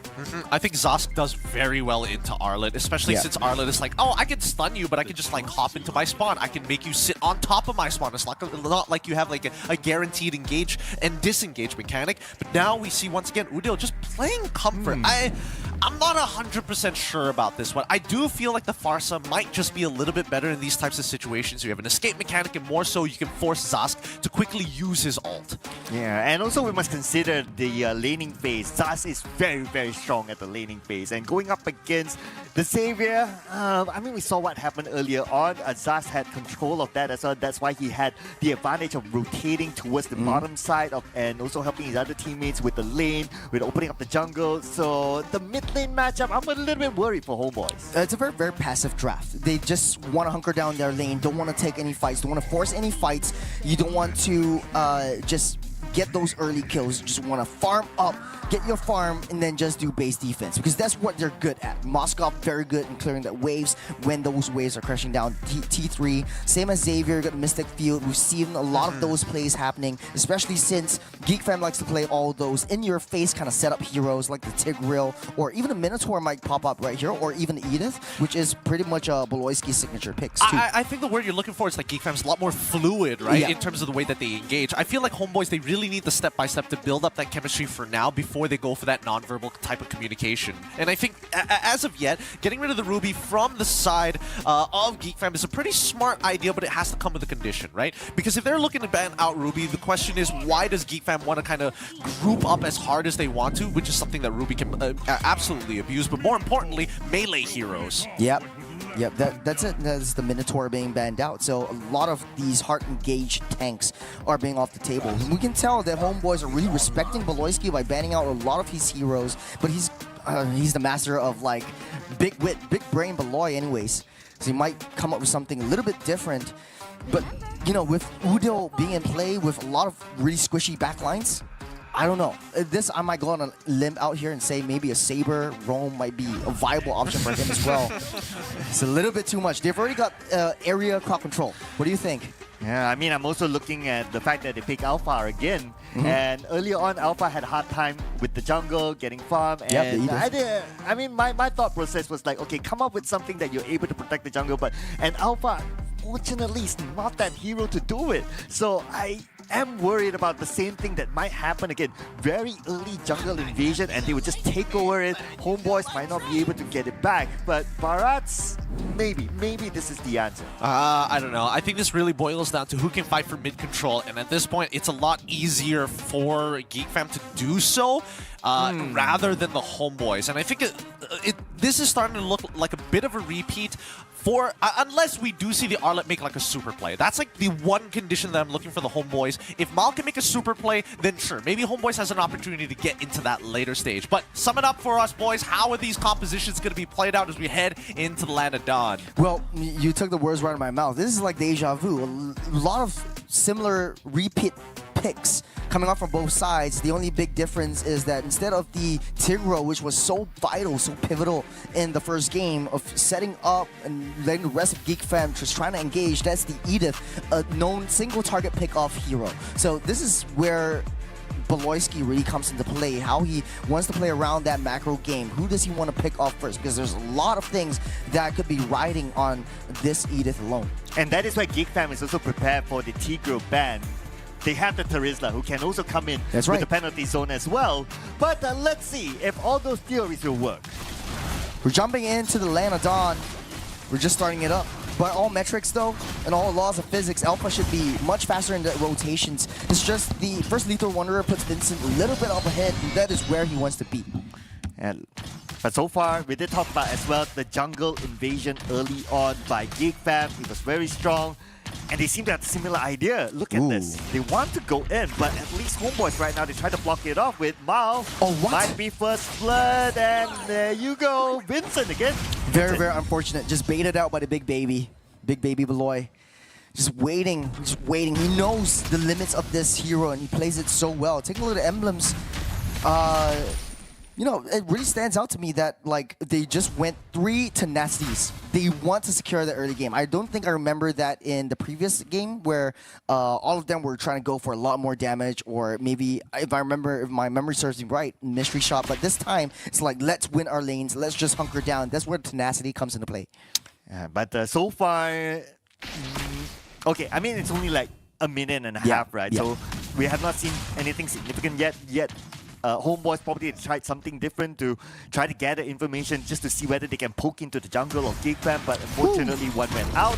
And we might see a second one here. Mal seems to be in trouble. Our boy will happily take that kill away. Baloyski, he is hanging up, but look who's on the back line. It's going to be none other than Vincent to secure his second kill. But actually, it was Baloyski who got it. Yeah, Baloyski sees an opportunity. He flickers in, gets that onward down on Mao. Mao not having a good game in the early start is the first turtle. No retribution for Vincent, so he's going to wait for a lot of resets, try to farm up as much as he can before going into that turtle. So very, very nice macro rotations coming in from GeekFam. To a certain extent, I thought that kill would have been better given to Vincent. I mean, you want him to scale as fast as possible. Yeah, but sometimes you can't control certain things. I know, you just want to kill, right? Yeah, but maybe, you know, having Edith, you have a lot of potential to do damage in that late game. Just take a lot of damage, counteract with the Primal Rat. That is one of the other plays as well. And we talked about jungle protection from the side of Homeboys, and now they're really hunkering down. It's a 4v2. Okay, keep your eye on the rotation right now. Vincent is on his way, but Turtle will be taken by Emal. Gentry, however, will be in trouble. He will definitely go down, and looks like for the side of Homeboys. Yep, took him a while, but they got it at the end. Oh, Ma will be the next one for sure. 2 kills. If they can then get a third one, the Turtle will not be worth it. But 2 kills, it's by the edge. Yeah, Buddy Edge. Very, very good trade from GeekFam, though. Again, securing that... No, they didn't secure the turtle. They gave away the turtle because they know they want to go for kills. Take the member down, but hold on a second. Oh, hang on. Ooh, okay. At some point, I thought he managed to get away with the battle meter image, but it wasn't far enough. He's already popped that Purify as well, so a little bit unfortunate play coming in from Kadera. Oh, Gobs takes a decent amount of damage. Mao on the chase, but they will not be committing right now because they know they are slightly behind in terms of gold. There's a little bit of a different execution coming in from Homeboys. Much more rotations down that mid side. They're rotating together as well because they want to take down... Oh, hold on a second. Wow, Baloyski took a lot of damage there, and even the Dawning Light onto him. Now he knows that he cannot absorb anymore. He's out. Yeah, very, very ballsy play. We've got 3 men down the bottom side. Kadera tries to go, and he knows that 3 members are right there. You don't want to take this fight. GeekFam needs to be able to ride that momentum once again. Yeah, they need to be able to like bring the fight onto them. And they're going to bring the fight onto Kadira right now, just underneath his turret. Ooh, wow. Quick moves there by Kadira. And his other teammates are here. They try to find an opportunity to counter back, but they're going to save it for now because the objective is going to be up in about 20 more seconds. It's a good protect comp coming in from GeekFam. They know that Kadera is under threat, so they rotate over in case any further team fight breaks out. They're able to counteract that situation. But Homeboy is just backing off. That's the discipline that we're talking about. The change that they need is right there. In this game, a little bit more slow pace. They don't want to take any fights that they know they can't win. Homeboy just needs to play towards that late game, maybe even a 12 to 13 minute mark might be optimal for them. There's a second turtle already spawned up. Looks like both teams want to fight a 5v5. Yeah, interesting enough that GeekFam is not turning out the pace, but looks like they will turn out the pace on the Baloyski. Ava will get the first kill in front of the turtle. Vincent right up into the turtle help, but he goes on to Reggie on the back line, and he will get his own killing spree, and at the same time the turtle will be his. Gobs will need to be saved. The rest of them is here, but Vincent as well as Gobs pretty low. They got the turtle, objective secured. They're gonna let this go for now. Gobs is a tanky, beefy boy. The Homeboys, though, they made a very, very good starting play, just singling out Baloyski, so no setups coming from GeekFam, but the split team fights that was happening, Homeboys was unable to counteract. Conceal play already used up, missing the Earth Shatter, so Mao gets out safe. Looks like GeekFam trying to go more on the offensive. They need to be able to push that aggression a little bit. Economy's been equalized as of now, 5 minutes on the clock. By keeping an eye onto each other right now, a lot of respect, I must say, from these two teams. They're not as aggressive as we saw earlier on, especially GeekFam and the Homeboys. But hold that thought, because Mal, speaking about aggressive, man. Yeah. Again, Vincent still. Baloyski is one of those guys that, like, if he sees an opportunity, he goes for it. You miss 100% of the shots you don't take. So whenever you're around the vicinity of Baloyski, best be sure he's going to be able to chain stun you into infinity and beyond, and someone from Geek Fam is going to bring the kampong over to take you down. Oh, speaking about taking down, the bottom turret is down, so that means that they have better access into the jungle on the side of Homeboys. And that's exactly what they tried to do earlier on. But keep an eye on the mid lane though. If they take down this mid turret, that's it, full-on access. Yeah. That's not where Homeboys... I mean, Homeboys could very well play into their base, but hold on a second, Spirit of Alpha. Oh, Baloyski caught out alone, and he will be the next one to fall. Mal will survive this one. A little bit of an opposition there. Yeah, it's a good play coming in from Homeboys. They see an opportunity, but they wasted a lot of resources trying to bring Baloyski down. Open on the zone! Stay on the back line. They managed to get one. Udyr will be the first one to fall. Ema will be the next one. But Nuts gets Kadira in the process. A little bit of a trade between the two, but look who's there. It's going to be none other than Vincent again, showing himself at the right timing onto the back line to get a couple more kills. The bobs, the weaves, and gets out of there. Just trapped between two turrets, no problem. Vincent just really showing us why he's really fitting into Geek Fam well. And Baloyski just pulling all of those resources over to him. It was looking very, very good for Geek Fam. In team fights, Baloyski being the main target, you're leaving a boy open, you're leaving Gobs open, you don't know where the rest are, and you want to take one down. Oh, Munch Munch. Oh, Munch Munch, and Vincent is here. Vincent looking for his next target, but Baloyski again went down. And Baloyski, he's always the sacrificial lamb. Yeah. I mean, that's how they kind of want to play it. He might have like 10 deaths in this game, but it doesn't really matter if Geek Fam is able to convert all of these deaths to at least one kill. Geek Fam's still on the board as of now, 9-6, this 8-minute mark. So the next major objective will be that Lord. Geek Fam will be able to, needs to be able to try to take down that T1 to open up a lot of that map, trying to ride that momentum once again. Geek Fam really thrive on this rhythm of getting that aggression, getting that momentum up. Nets just free farming down the bottom side, T1 down. Yeah, we haven't seen much of Nets. A lot of space for him. But speaking about space, not much space for Yetri. He has to flicker away back to safety. But look at this. Vincent is still here with a monster kill. Aimar will go down as well together with the turret. Nets will be the next one. The moment he showed himself, he could not withstand the amount of damage from Geek Fam. Udyr could be the next one to fall. Baloyski on the chase as well. But Mal is there to protect him. And backside. Looks like a nice... backside!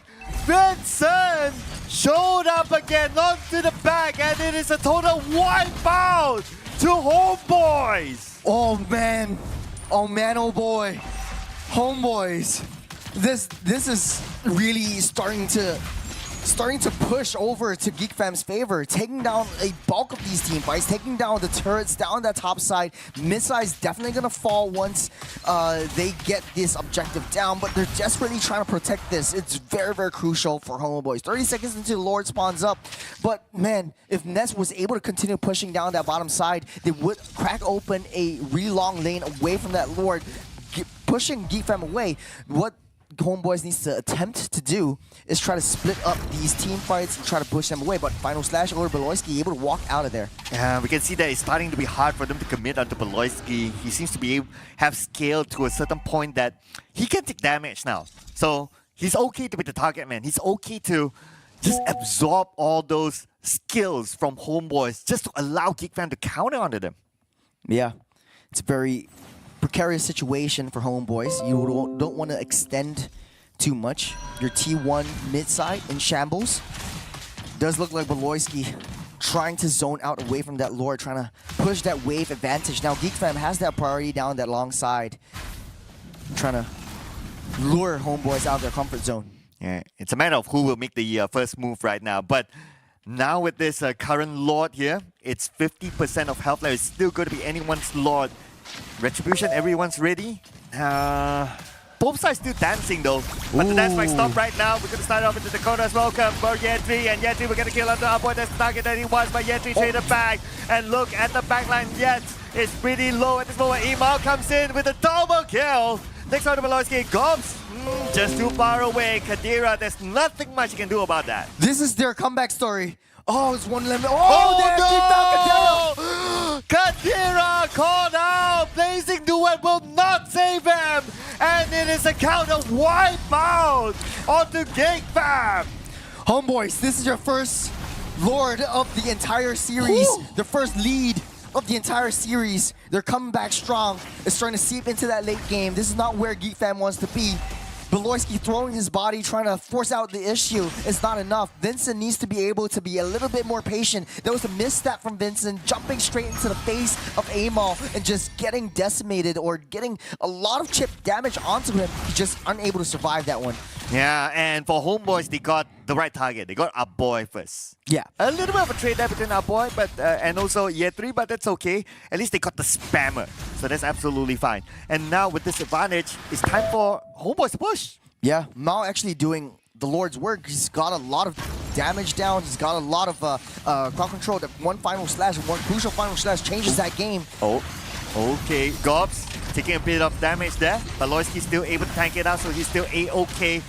Now time for him to reset. The Lord will be taken down just before he's able to even touch the turret. This 4K gold lead over the side of Homeboys. Crack down all the T2s. Meanwhile, Homeboys, T2 still standing up on the mid and bottom side. Geek Fam, they had the control of the early game, but now it's late game territory that we're talking about, boys. Man, it could go either way at this point. You gotta think about it. When it comes to gold, well, there's still some space for them to build items. Yetri taking a decent amount of damage. Okay, Kadir is going to come in. Baloyski as well. Looks like they're going to go in for the chase. And Yetri last in. Vincent, as usual, goes straight onto the backline. But speaking about the backline, there's another backline on the other side as well. Mal is now in trouble. He will be chased down. And both sides split out by Geek Fam. But they also have a decent trade with each other, with Homeboys having a man advantage now. Yeah, target prioritization is everything. Knowing that, okay, let's just take the Terizla down. We can just leave the Zosk and the Claude wide open because it's just going to be babysitting each other. They have the biggest damage of Geek Fam as long as we don't face up to them. That's where Mao comes into play. Just splitting that fight and pushing the main damage dealers of Geek Fam away. That might be the win condition of Homeboys. But now this is a very, very sticky situation with Lord popping up in 45 seconds. Taking a look at the itemizations, Zask only needs the glowing wand to deal a lot of damage. You've already got that magic penetration as well as a little bit of defense or shield from the feathers. So that's going to be a very, very difficult Zask to take down. Yeah. Rogers already got the Thunderbolt as well. I think that was the second item, second item after the War Axe. So it's going to be a lot more defense. Top side though. Oh, your eye on top. It's 3v1. Baloyski nowhere to go. 8 deaths now for Baloyski. I kind of feel that some of the deaths could be avoided. Yeah, but this is how Baloyski likes to play. He wants to be able to open up, give vision, give intel to the rest of the team before making a very, very strong decision on all these neutral objectives. The rest of the team, though, doing very, very well. The main kills onto Baloyski, so they're still in the fight. The 6K gold advantage, that's like a couple of core items and a half. And with that kind of goal advantage, it's going to be hard for Geek Fam to try and challenge for the Lord. I mean, look at the zoning. Gobs tries to go in, but how far can he go? Instead, we see Yetri here going all the way to the black line with the Dakota's welcome, but instead he was the one who went down. Nets comes in straight onto the back as well. Gobs has nowhere to go. Double kill, Maniac for Nets. Can he get his Savage? And Baloyski, okay, they're not going to go in for it. Okay, no, disciplined gameplay by Homeboys. Very, very disciplined, but man, first series of the day in Stream A. You're in the best stream, by the way. Hold on. Oh, and that thought is going to get even better now with Baloyski 4v1. This is it. This is going to be another wipeout. 3 wipeouts in this round, ladies and gentlemen. And Homeboys takes home a point.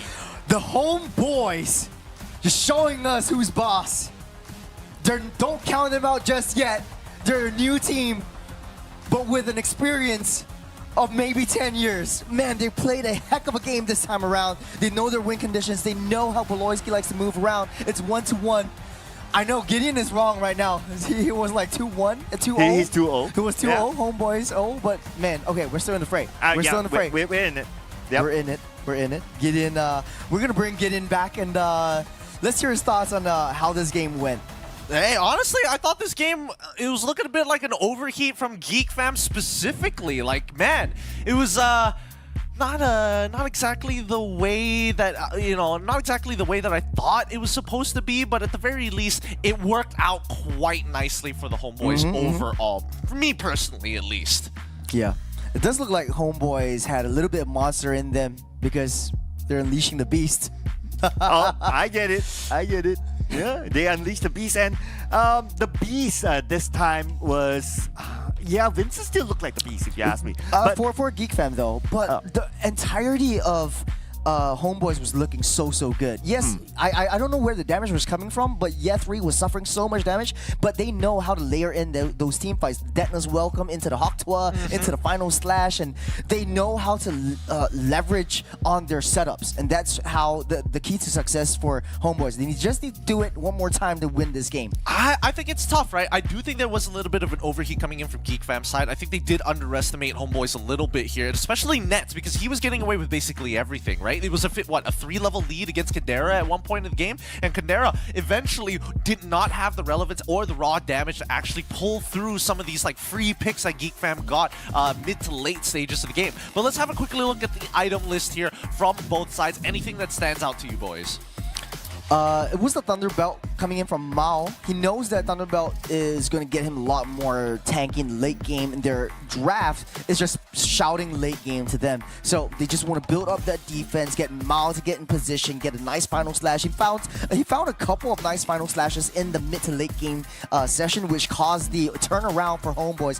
I think that was so crucial. If he didn't get that Thunderbelt, I think he would have been just shut down or just melted down immediately once he gets in. Yeah, for me personally, it is Baloyski's KDA 1911, and he only got a Dominance Eyes and also a Radiant Armor, but yet he plays in the position as if like, okay, I'm ready to take as much damage as possible. But in reality is that, yeah, I think some of them cool. Yes, it's a good sacrifice, but there are certain deaths that could be avoided. And I think there's a little bit of an overconfidence play by him to put himself in a position like that, knowing that in reality he's not able to absorb that much damage. I agree. I think that, you know, taking a front to back against a late game Homeboys can be very detrimental to the team because there's just too many things that you need to worry about. And let's not forget the Xavier pick here coming in from Udil. Every single time he opens those floodgates, holy cow, it covers like a good chunk of the lane, so it's real difficult to play front to back when you're looking for these flanks. I do think that Vincent could optimize a little bit better though.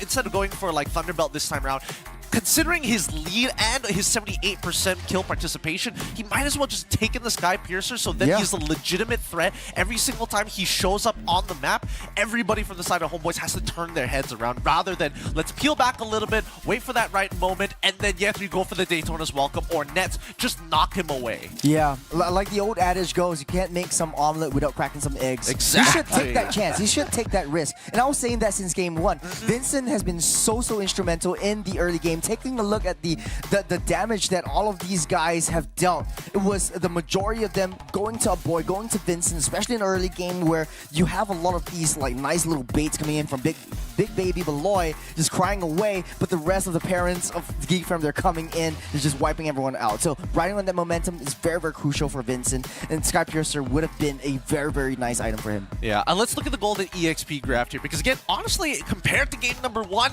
hugely in favor of Geek Fam, but now it's a little bit of a different story, right? Going a little more back and forth between the two, at least within the first 8 minutes of the game. Yeah, even when we look at like the clash points, right, it's pretty colorful there. There's some blue, there's some red, so it just tells us the story that it just goes back and forth between the two teams. And if we look at what happened inside the game as well, there were a lot of respect by both teams. Not as aggressive as what we saw in the first game, not as much jungle attempt at least of a jungle invasion. Instead, they try to kind of hold down the river instead. And same goes for both sides. So they're like, okay, knocking on each other's door, but not really opening door to come in. All right. The graph actually shows a lot of Wall Street crash market. And just like a lot of greed coming into play. It's like, okay, I've got the early lead, I want to go for more. And then Boloyski went a little bit too strong, too heavy for that one. And then the crash came. MVP? I mean, the MVP Nets here saw the foreshadowing of it happening. It's like the market is going to crash, and it all boils down to whether or not I perform in this match, right? Because the early game, you don't expect Moskov to do much until he gets all of his items. And despite the early game not falling into the hands of the Homeboys, he's playing his lane much better. He's playing his lane much more clean, but he's also getting a lot of space. His Spears of Destruction have been connecting this time round. Yeah. Yeah, he's always on the offside, and that's how you want to play that Moscow. Try to clear that offside, try to maintain that lane pressure so that you split the entire team fight wide open. You play a winning battle if you outnumber your opponents, and that is what Nets has been doing so well. Connecting the right Spur of Destructions, not entering in just as of then, waiting for all the crucial crowd controls to be done up. You can see a lot of these team fights are just splitting off. And that's where, Homeboy start to shine. Now, if we talk about like the point that Geek Fam forgot about Nets to a certain extent, right? They actually kind of forgot about Nets in game number 1 as well. Like, we didn't see that many pounds onto Nets there. Same goes for game number 2. But the difference is that, yes, they did not pound onto Nets on game number 2, but they also did not secure the jungle as much. So I would say the bigger factor is not them managing Nets, but them not managing getting the jungle space. The jungle space. That's something we got to keep in mind for this upcoming game number 3 to see who's going to be breaking it at match point 1-1 against Geek Fam. Good job to the Homeboys to equalize the score. Hopefully we get to see both teams at their full potential. But coming up to that game, right? What are some major adaptations that need to be made? Because it looks like initially we were thinking maybe Homeboys need more of an early game composition to kind of breeze through that difficult phase of the game. But no, the one trick Xavier coming in is like, Xavier, he's great. He still works. Xavier, this is the answer to Zask. Yeah, it's just, I think it's their team dynamic. Udil likes to play these artillery, those long lanes, long waves, and I think they found something that works very well for them. We don't really need to win the early game. We can just give them a couple of turrets. We can give them a couple of turtles. We just wait till the late game where they make a crucial mistake. Just dive us under the turret because we have that high ground defense that we are so known for. And that's why Homeboys was able to come back from this game. I would say it's like a comeback, but like it's still a comeback. Yeah, I guess it's a confidence comeback. You want to say? Yes. Yeah, it could be a confidence comeback. Hopefully things are going to change up and we get to see a new side of both Geek Fam as well as the Homeboys. In the meantime, we're going to equalize the score right after this break. You're watching the Snapdragon Pro Series. We'll see you right after these messages.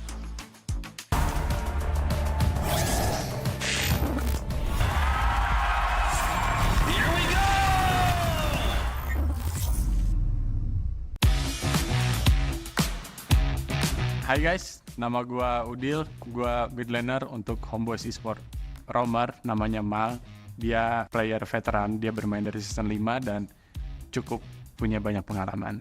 Jungler, namanya Aimal, dia dari tim Barakuda sebelumnya. Dan ini merupakan debut pertama dia di Homeboys, turnamen Snapdragon. Nets, dia player dari Filipina, dia masuk ke Homeboys bersamaan dengan aku masuk Homeboys, kurang lebih di awal Januari. Dan bonding kami cukup bagus karena sudah mengalami banyak kekalahan dan banyak proses. Yetri dia punya pengalaman dari JP Niners dan untuk WAP dia punya potensi yang bagus karena dia baru saja memulai dedikasinya di Mobile Legends. Tim-tim yang ada di Snapdragon ini cukup unik karena sebenarnya yang perlu di-highlight bukanlah MPL team atau MDL team, bukan. Yang perlu di-highlight adalah musuh-musuh Homeboys. Musuh-musuh Homeboys ini banyak banget guys. Kalian bisa lihat dari RCPH, lepas itu dari NIP Flash, sempat juga ketemu sama Geek Fam di M5. Aku rasa Snapdragon ini macam buat bracket itu macam sialan guys. Terlebih lagi ketika gue datang ke player room tuh tauntingnya gila banyak banget guys. So there was a later like written go home boys or some spicy stuff and everything else. Bagaimanapun kami ini burung hantu kuat dan kami akan tetap terus berjuang. Adapun kami mati, kami akan mati dengan respect kami sendiri. Terima kasih banyak guys. Aku ingin sampaikan ke kalian para pendukung Homeboys karena tanpa dukungan dan doa kalian kami bukan siapa-siapa. Dan untuk para pembenci, big love for my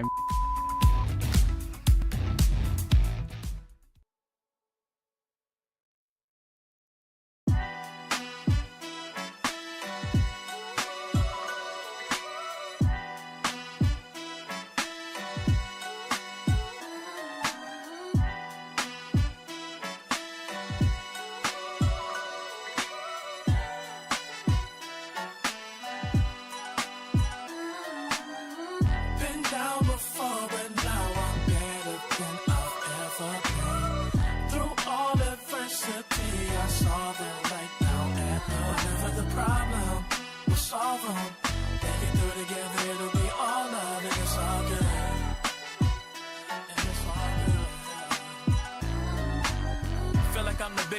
been killing it since tip-off.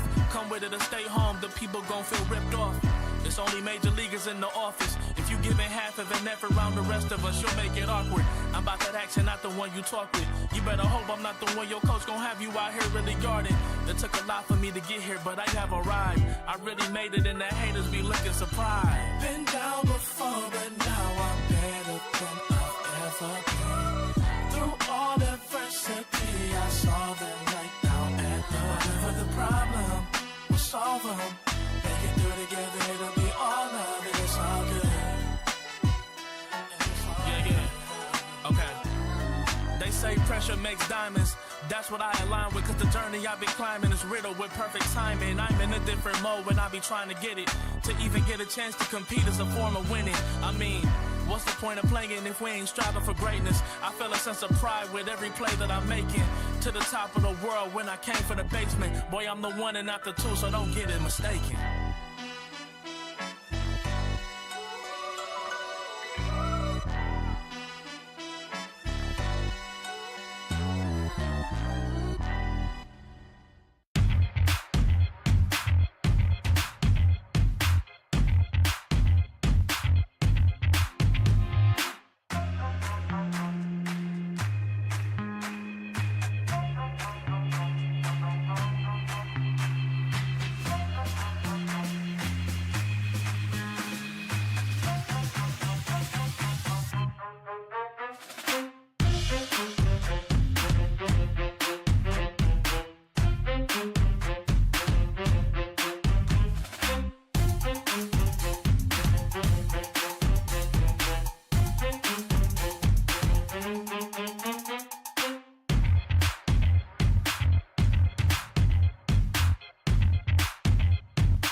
Both teams have figured out some takeaways of both game one and as well as game number two, but it's really going to boil down to game number three. Who's going to be walking away with 2 points this time round to continue to move on here in Group A. With that being said, boys, we learned a couple of things, right? It felt like a bit of an overheat for the side of Geek Fam, but even for the homeboys, they're looking stronger than ever. I mean, look at these players. I think that Geek Fam took it a little personally after game number two.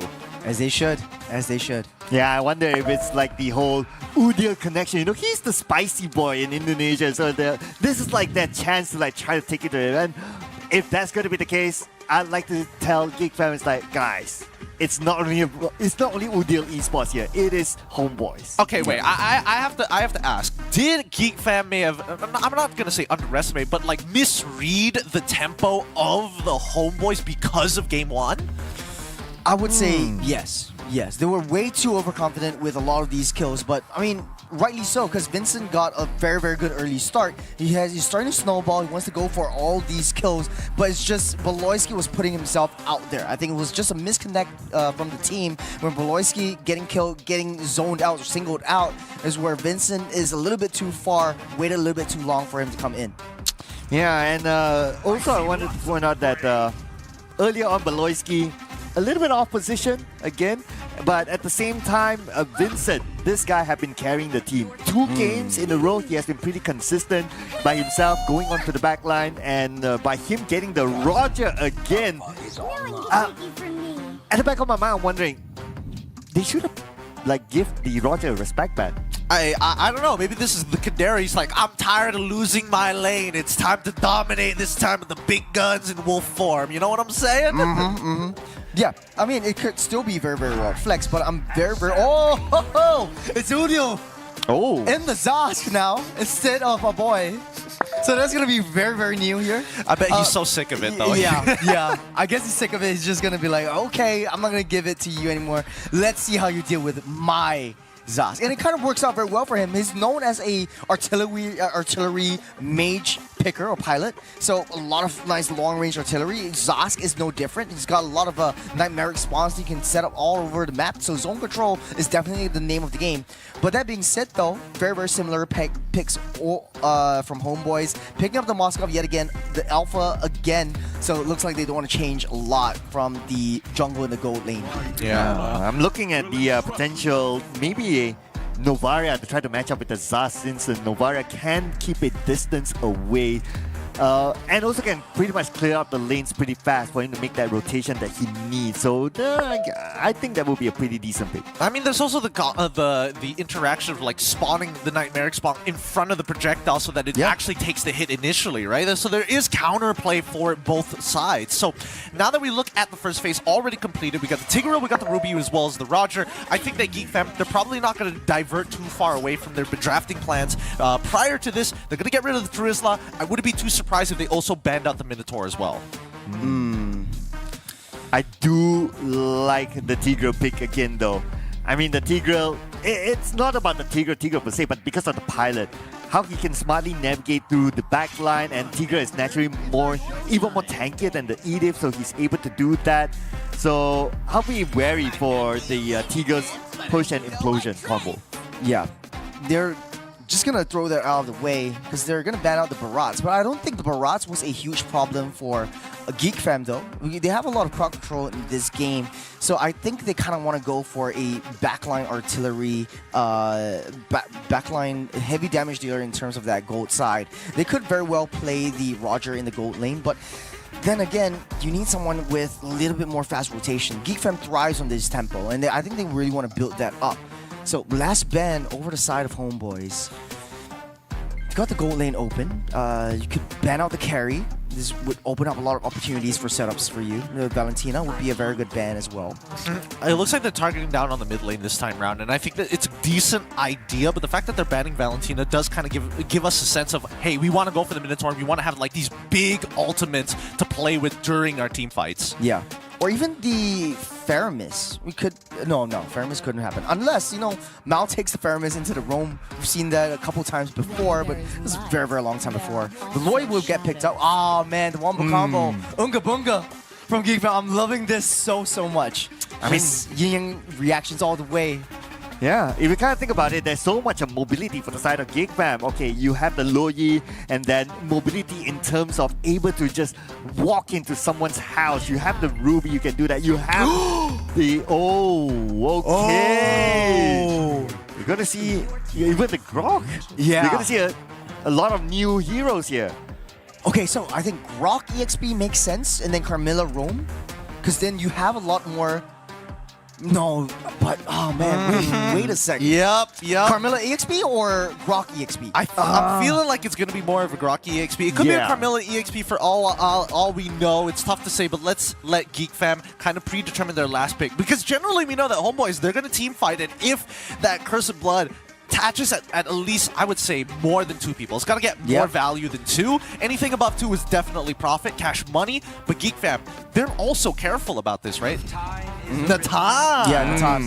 Yeah, I was thinking about that as well, because then you just have to lay back and let your front line do everything. You just need to chunk down everything from the back. So that backline initiation would come in the form of Amal and maybe Mal going into a lot of these team fights. But Homeboys, they're very, very smart. They know that they're fighting against a team fight team. They're always going to stick together as 5. That's where Camilla being picked up was so smart. And that's the Malaysian flavor that I like. Just throwing some little spices here and there, getting a little bit more flavor, which is what we're lacking in Singapore.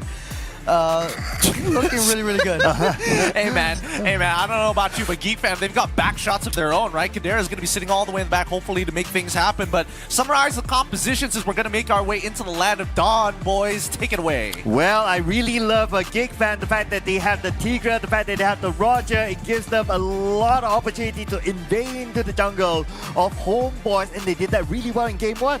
Yeah, diversion is going to be a huge factor for Geek Fam. They are they really like to play that macro game. It's really going to be interesting to see how that Loi is going to be played around. A boy is going to be piloting that as well. So again, third game in a row, the Alpha and the Roger starting off in the jungle. Roger, as we know, or Vincent with the Roger is going to be a little bit more faster in that rotation. Definitely going to be singling out the EXP side, but it's going to be a little bit harder because right now it's going to be okay, Grok, Roam, Carmilla, EXP. I don't know how that's going to play out because Carmilla in the Roam might make a little bit more sense because you are able to just stun up. You're getting a lot of that nice little factors. But then again, that crowd control immunity that Grok brings to the table might be vital for Homeboys.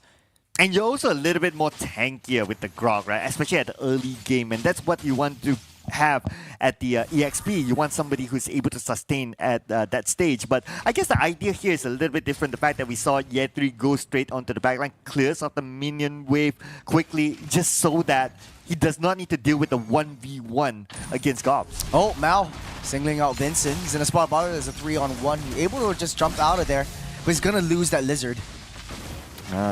And Homeboys, they are learning from game one, it seems. They're taking the fight to Vincent, not allowing him to farm. But then again, it is the Roger that we're talking about. He can farm really fast. He moves around the map fast as well. So he should be able to recover from that. And that recovery could start here. The fact that he's going to get the gold crab, the experience crab, and maybe Ye3. But no, he's not interested in Ye3 yet. No. It's very, very difficult to take down a Carmilla. I know myself because like she's got a lot of sustain, especially with the first skills. You got that bats to just heal you back up. And every single time you hit a target, it spins faster and faster and faster. The only thing is that I'm really just thinking of is the slow lane clearing that Carmilla provides in the EXP side. But it's a 3 men trying to collapse down onto the EXP. They're trying to get a boy up to level 4 as fast as they can. Try to get the diversion play so that they can set up a nice play with the diversion. So this is going to be interesting. But look at this. Okay, Baloyski is not level 4 yet, so he does not have the implosion though. So he's more of like a tank at this moment. But nice one by Gobs from the backline. And boy secures the first split this time. Mal now has the wild charge in hand. He might nice use it anytime soon, but here we go. Wild charge all the way to the backline. That is what Mal is looking for. That is the wild charge that he needs. And Gobs, nowhere to go. It is Udale using the Zaz and bringing it back to GeekFam. Oh man, what a play by Ye3. Fighting a 3-man blood pact. Getting it into the wall charge. Everyone's stunned up. Knocked up. There's nothing that GeekFam can do. But hold on a second. It's not over. Oh, here we go. Ye3 last hit. Not able to get away from Vincent. Vincent now scoring his first kill in this round. Not as clean as before. He has 1 death though, but it's still early. Yeah, Carmilla is going to be a huge winning factor for Homeboys. Landing down Curse of Blood is going to be so pivotal. Coming into a lot of these team fights that are going to be happening down these neutral objectives. Now, the top lane been pushing down the EXP side. Gob's going to take control of that one. But bottom side, though, down that babysitting, it does look like Homeboys a little bit more passive. They don't want to force the situation, waiting until all of them have their ultimates up, all of them have their crucial skills up, waiting for a nice little team fight. So a lot more team fights now than pickoffs. Yeah, he doesn't really need to babysit Kadira all the way. I mean, he has better value going around the map, trying to get into the jungle on the side of Homeboys and try to get an advantage. Oh, yeah, but speaking of advantages, Gobs might be in trouble. I mean, we are talking about 3v1. Gobs, he is tanky enough though, but okay, that's it. Amal will get the kill. Yeah, it's a very, very delayed death coming from that top side, but it creates a lot of opportunity for them to try to equalize at least the gold turret down the top side. GeekFam looks like the rotations are a little bit stale, a little bit slow coming in, but they're trying their best to defend. But it's a little bit difficult because Homeboys, this is their first game in the entire series that they take control of the early game.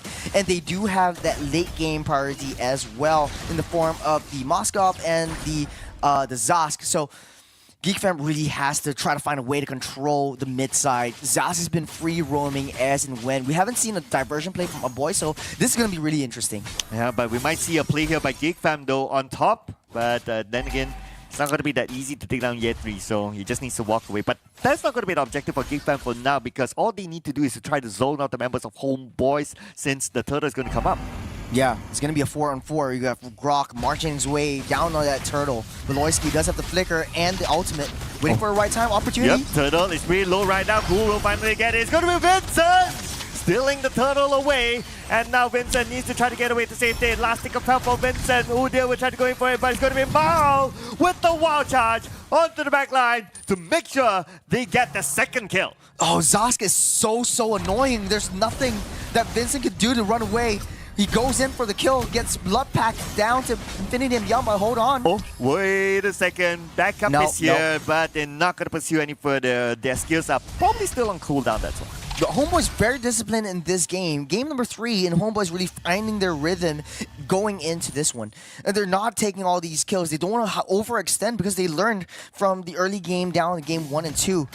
Now it's a lot more of the aggressiveness coming in from GeekFam. They need to try to push that situation. Man, okay, here we go. Mal caught up, but then again, that's not the target that they want. Even though they can get the kill out of Mal, it's like, it's a low value target, so you don't want to go all in on the Mal. Yeah, it's going to be very difficult to take any of them down. Oh, Baloyski trap over the wall. Oh, Wall charge. Onto Baloyski, but Baloyski again is not the target that they will want. But if you can get it right now with 4, 5 of them from Homeboys to make it a quick kill, they'll take it. A smart move by Udil, placing the Nightmaric spawn in between a boy Kadera and Baloyski, just keeping him at bay, getting the nice little pick off down the bottom side. So Homeboys really showing off this time around. Yeah, Homeboys 8-2 right now. We're talking about almost a 3K goal lead. I mean, this is a very different Homeboys compared to the number 1. But then again, hold that thought for a second because at the bottom lane, Nets got away to safety. Kadera not so safe instead. Poche will go down. Oh, yeah, 3 in trouble. But then again, yeah, 3 last stick of help. Not able to escape. Aima will get a mega kill. Udil gets a kill onto Aboy as well. Oh, 3 man. from GeekFam down. The Zosk is so annoying. 3 members down from GeekFrem, and it just keeps getting bigger. 3K gold lead for the side of Homeboys. The third turtle of the game is getting spawned up. Does look like Homeboys will be in a better position to contest for this one. You just need to wait for the ultimates to come up. Baloyski is already there along with Gobs. Baloyski and Gobs are they able to steal it away? Okay, Implosion comes in onto the backline, but they manage to only catch 1. They could be counter here, gotta be extra careful, but the rest of GeekFam have a right though. And Baloyski will need to take out this damage for his team. He will be blocked by the barrier, not able to get away to safety, but then again, it's okay.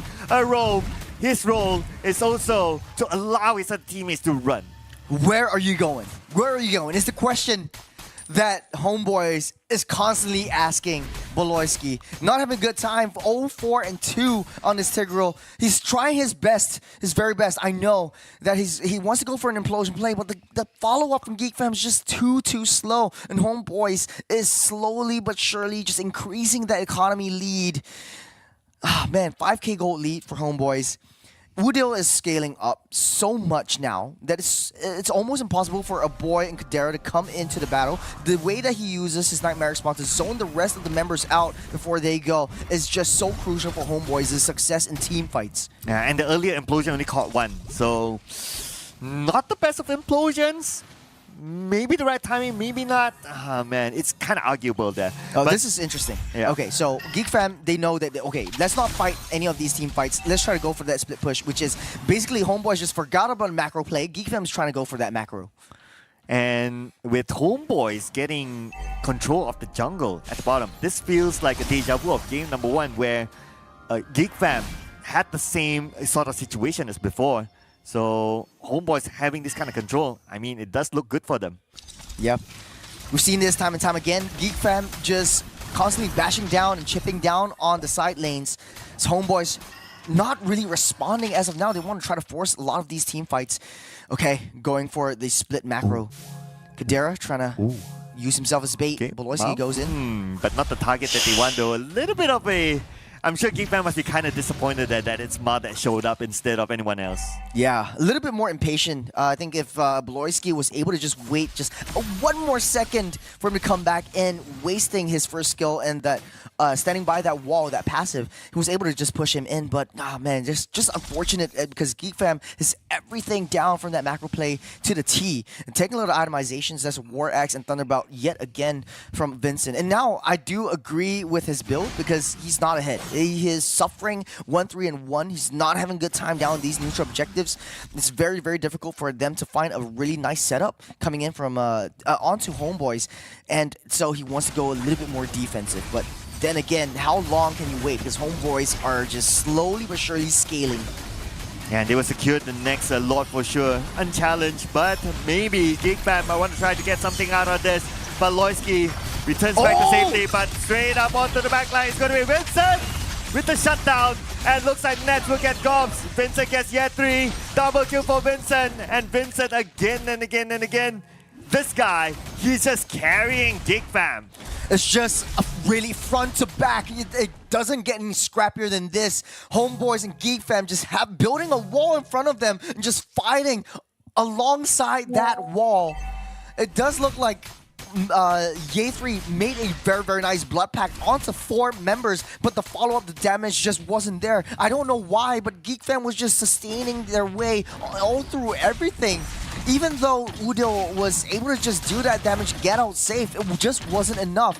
Let's take a look at the damage real quick. It does look like a boy is still top of the charts, and that's where the damage from GeekFam is coming from. You're just riding on the boy's diversion reactions, or yin-yang reactions, so to speak.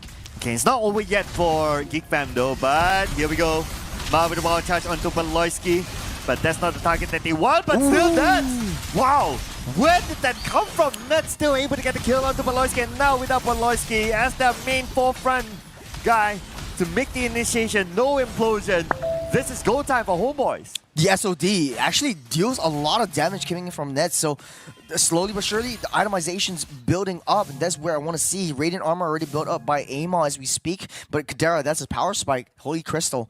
So in the midst of fights, GeekFam will try to utilize Kadera a little bit more, and that's what I want to see in a lot of these scrappy little fights down these neutral objectives. Homeboys, they don't want to push the issue, they don't want to force it. All lanes are being paused up.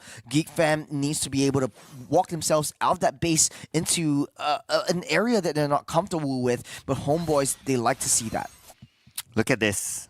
Baloyski trying to open up the space at the bottom just to gather information. If we look at the items though, at this point, Nets, he's pretty stacked up. He has his Trinity items as well, all done and complete. He's ready to engage anytime. It's a very rich Udil though. He's got the Holy Crystal Glowing Wand and the Divine Rapier just to get a little bit more damage down onto a lot of these team fights. He has shown that he's second on the damage leaderboards, but it's just not enough for a lot of these fights because it's still single target if we play it onto that one. Homeboys needs to find a way to try to take out a boy. There's just basically that backline. Udil is going to be that main source of damage. Looks like GeekFam, they're trying to trap Homeboys, but Homeboys not biting it. I mean, the moment they saw that GeekFam is nowhere on the map, even Homeboys, they kind of stop. Until now, they see Baloyski. Okay, Baloyski. Oh, that's a solo conceal. I think he just wants to repo himself to get ready for that Lord. Now, this is going to be a very, very interesting one because the version is up and available for a boy. I think they want to start this Lord and try to get that push and pull away from Homeboys to find that opportunity to fight that back line. Because Nets, how he plays, his pattern is going on to that back. Diversion? Oh, it doesn't want to commit. Okay. No big moves yet with the diversion though. They're still waiting behind. Probably going to play front to back. So far, Gops is the one, and together with Baloyski to gather that information just to see the status of the Lord. But keep your eye onto Vincent though. He's pushing the minion waves on top, clearing it. And who knows, he might again try to take out the backline. Yeah, but it's like a Hydra Nightmare spawn already destroyed, but he will just pop one right back up. Lord at half. Okay, 50% of health left for the Lord. Anytime soon, GeekFam might execute this, but Loisky, he does have the implosion, he does have the flicker though. So Homeboys, they have to be extra careful. They cannot group up together. If not, it would be a big, big mistake. But without grouping up together, who will Baloyski target now? Imal? Nope. Oh, they get the reset. It's pretty big. Oh, man. Oh, that was so good for Homeboys because the lane was pushing down on that long side. So GeekFam needed to send someone down there to rectify that situation. But Homeboys were just standing there a little bit too low. Oh man, Lord gets a half health reset. This conceal play from Mao. Okay, they were going for it. Udil on the other side though, and looks like they can start off big guns. The barrier is just right behind him, and Amal will secure that Lord. Homeboys gets it, unchallenged by GeekFam. They managed to open up that space, and now it's time for them to back up. Baloyski, wait a second! Oh no, they saw the implosion, and this is time for Homeboys to push it back. no implosion, no Baloyski. This is it. They could potentially end this round. Kadera is the only one left alive. Can he defend? There was a huge Yen 3 blood pact over the side of Geek Fam. Trapping 4 is just immediate decimation. Kadera, nothing he can do. Kadera? No! Godlike! Wipe out! And it is home, boys, ladies and gentlemen!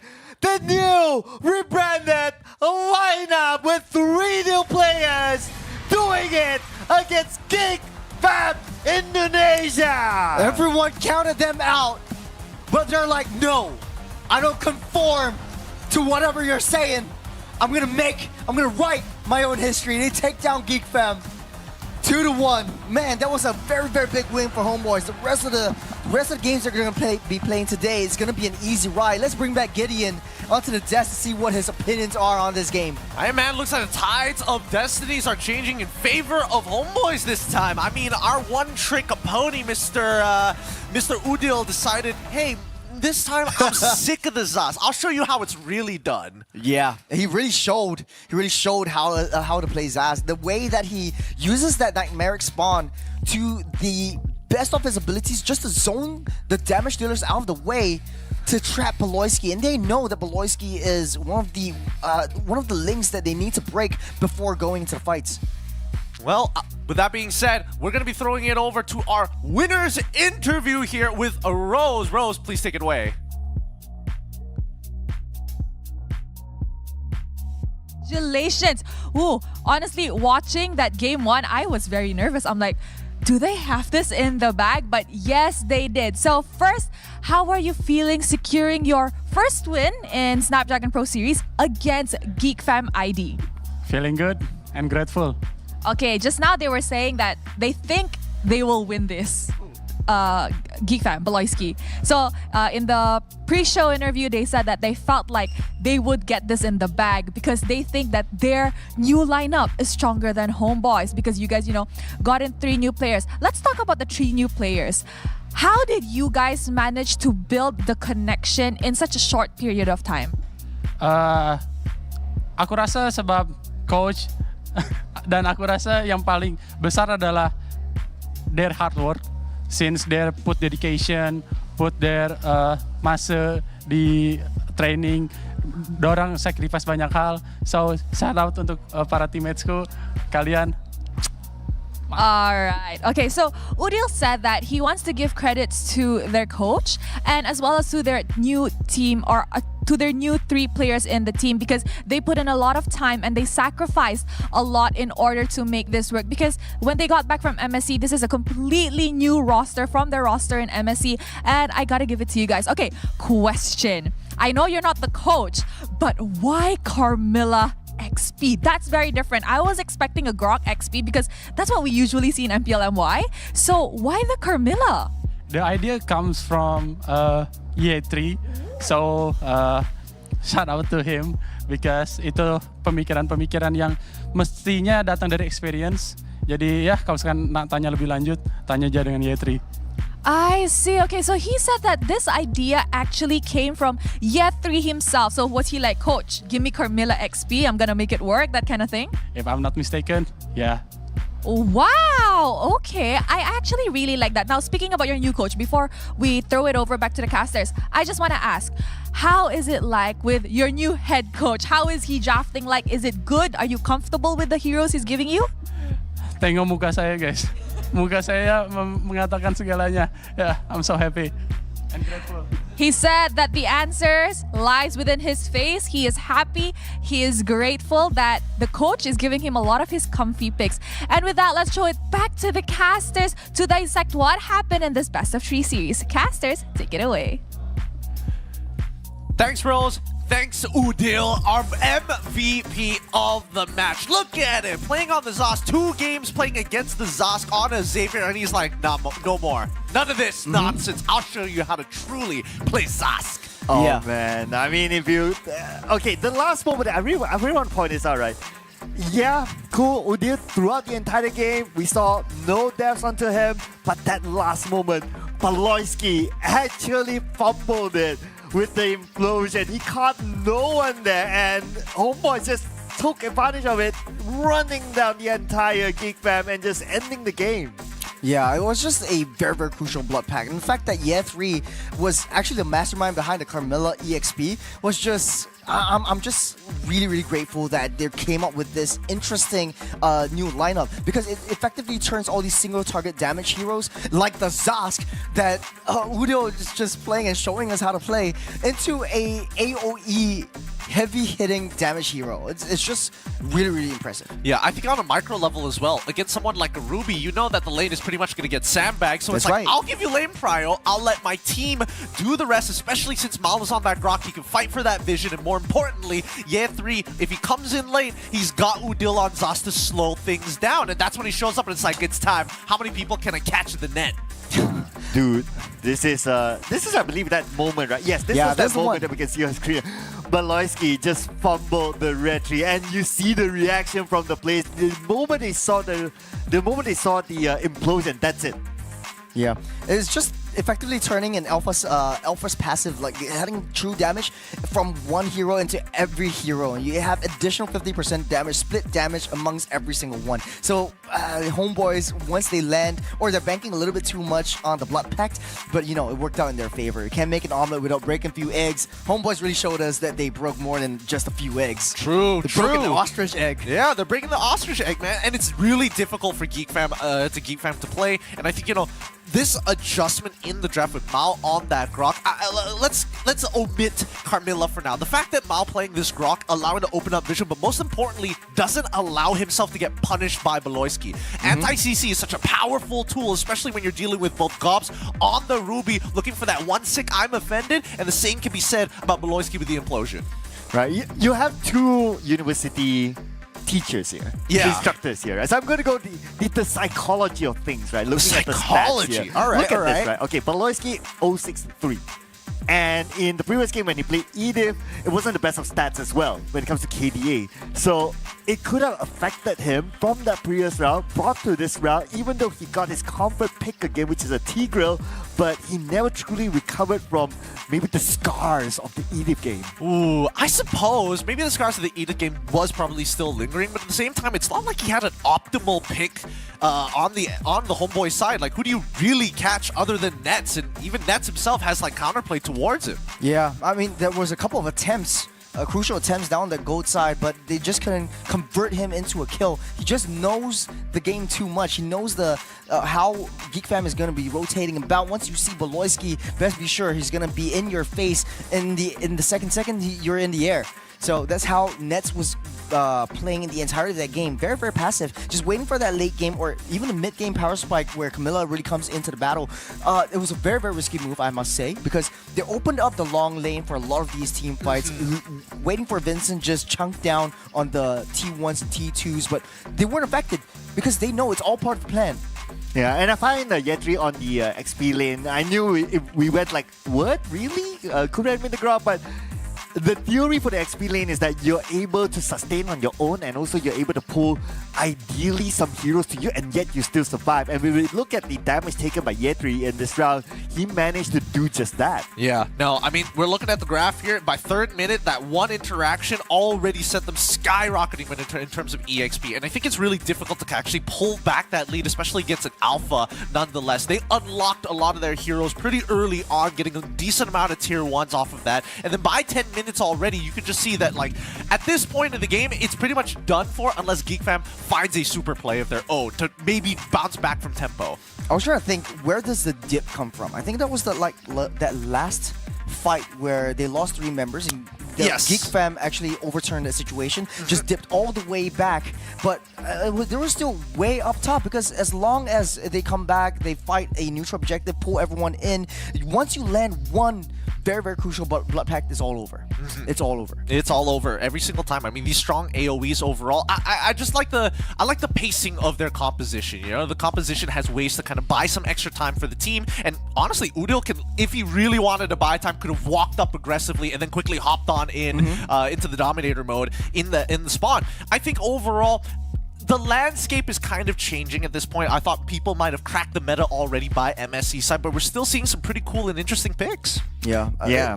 Yeah, I mean, the Zaz, the Camilla, this is going to be definitely, if you open your ranking after this, you're going to see more Zaz gameplays. I mean, honestly, recently I've been playing my rankings and I've seen people picking Zaz, and with this sort of gameplay, we're going to see a lot more. Look, I know you both are lecturers, but please, we don't need to indoctrinate the masses with the Zaz tech just yet. But keep in mind, Stream A schedule, that's only our very first best of 3, and Homeboys take it away 2-1. Our upcoming game is going to be Fnatic Onyx up against Rebellion Esports. Now, for Rebellion fans, they got a little bit of rebellion with Vincent in Geek Fam, but now they've kind of changed up that roster. But let's not forget about Stream B as well, because this does mean that later down the line, we will be expecting Rebellion to play again at the very last game of Stream B, and Geek Fam will have to go up against RSGPH. Not exactly a difficult, well, wouldn't be the easiest competitor.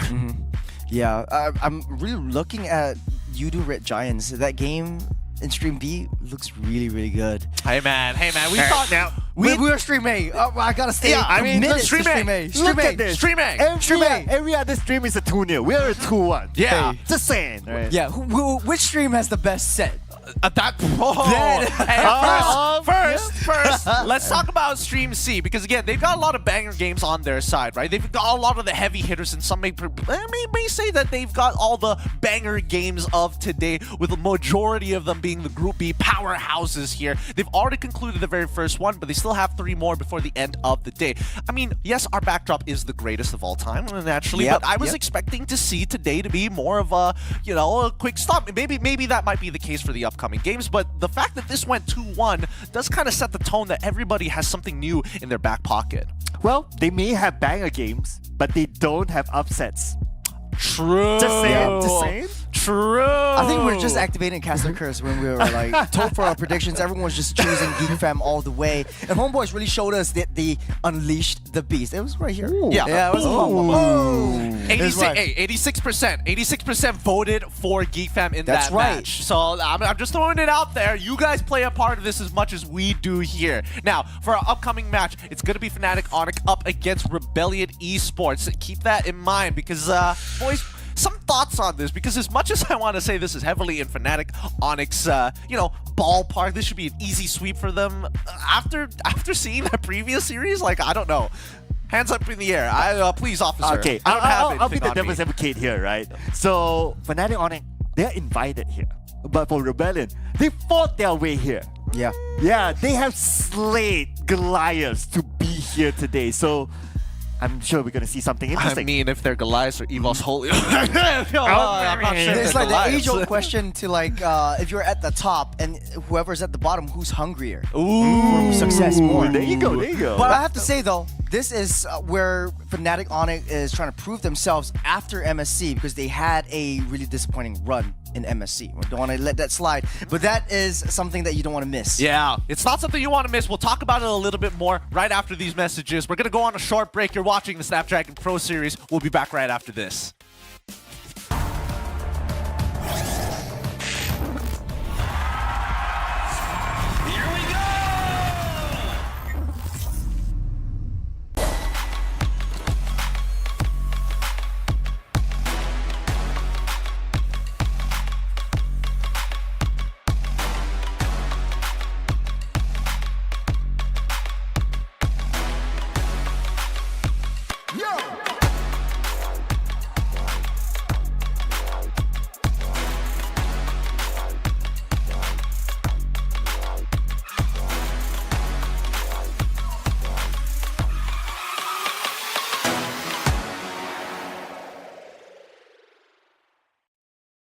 The Snapdragon Pro Series is brought to you by Snapdragon Elite Gaming, Monster Energy, and DHL. Let's buy a bottle and splash that cash. Guess what? It's time for action. You're feeling fine? Let your action. Your vibes, lost satisfaction. The baseline, come up with the action.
Challenge Finals continues today. Day number 1 with Group B's round 1. It's Fnatic Onyx from Indonesia up against Rebellion Esports, also from Indonesia. Welcome everybody to the Snapdragon Pro Series, once again brought to you by ESL. My name is Gideon Q. I'm going to be your desk host for today. Plenty of games to still progress throughout the day. This is only our second best of 3 with 2 more happening right after this. But with me today, it's going to be Sir Cloud and as well as Churros at the desk here. Now, after a surprising game number 1, any expectations here for game number 2?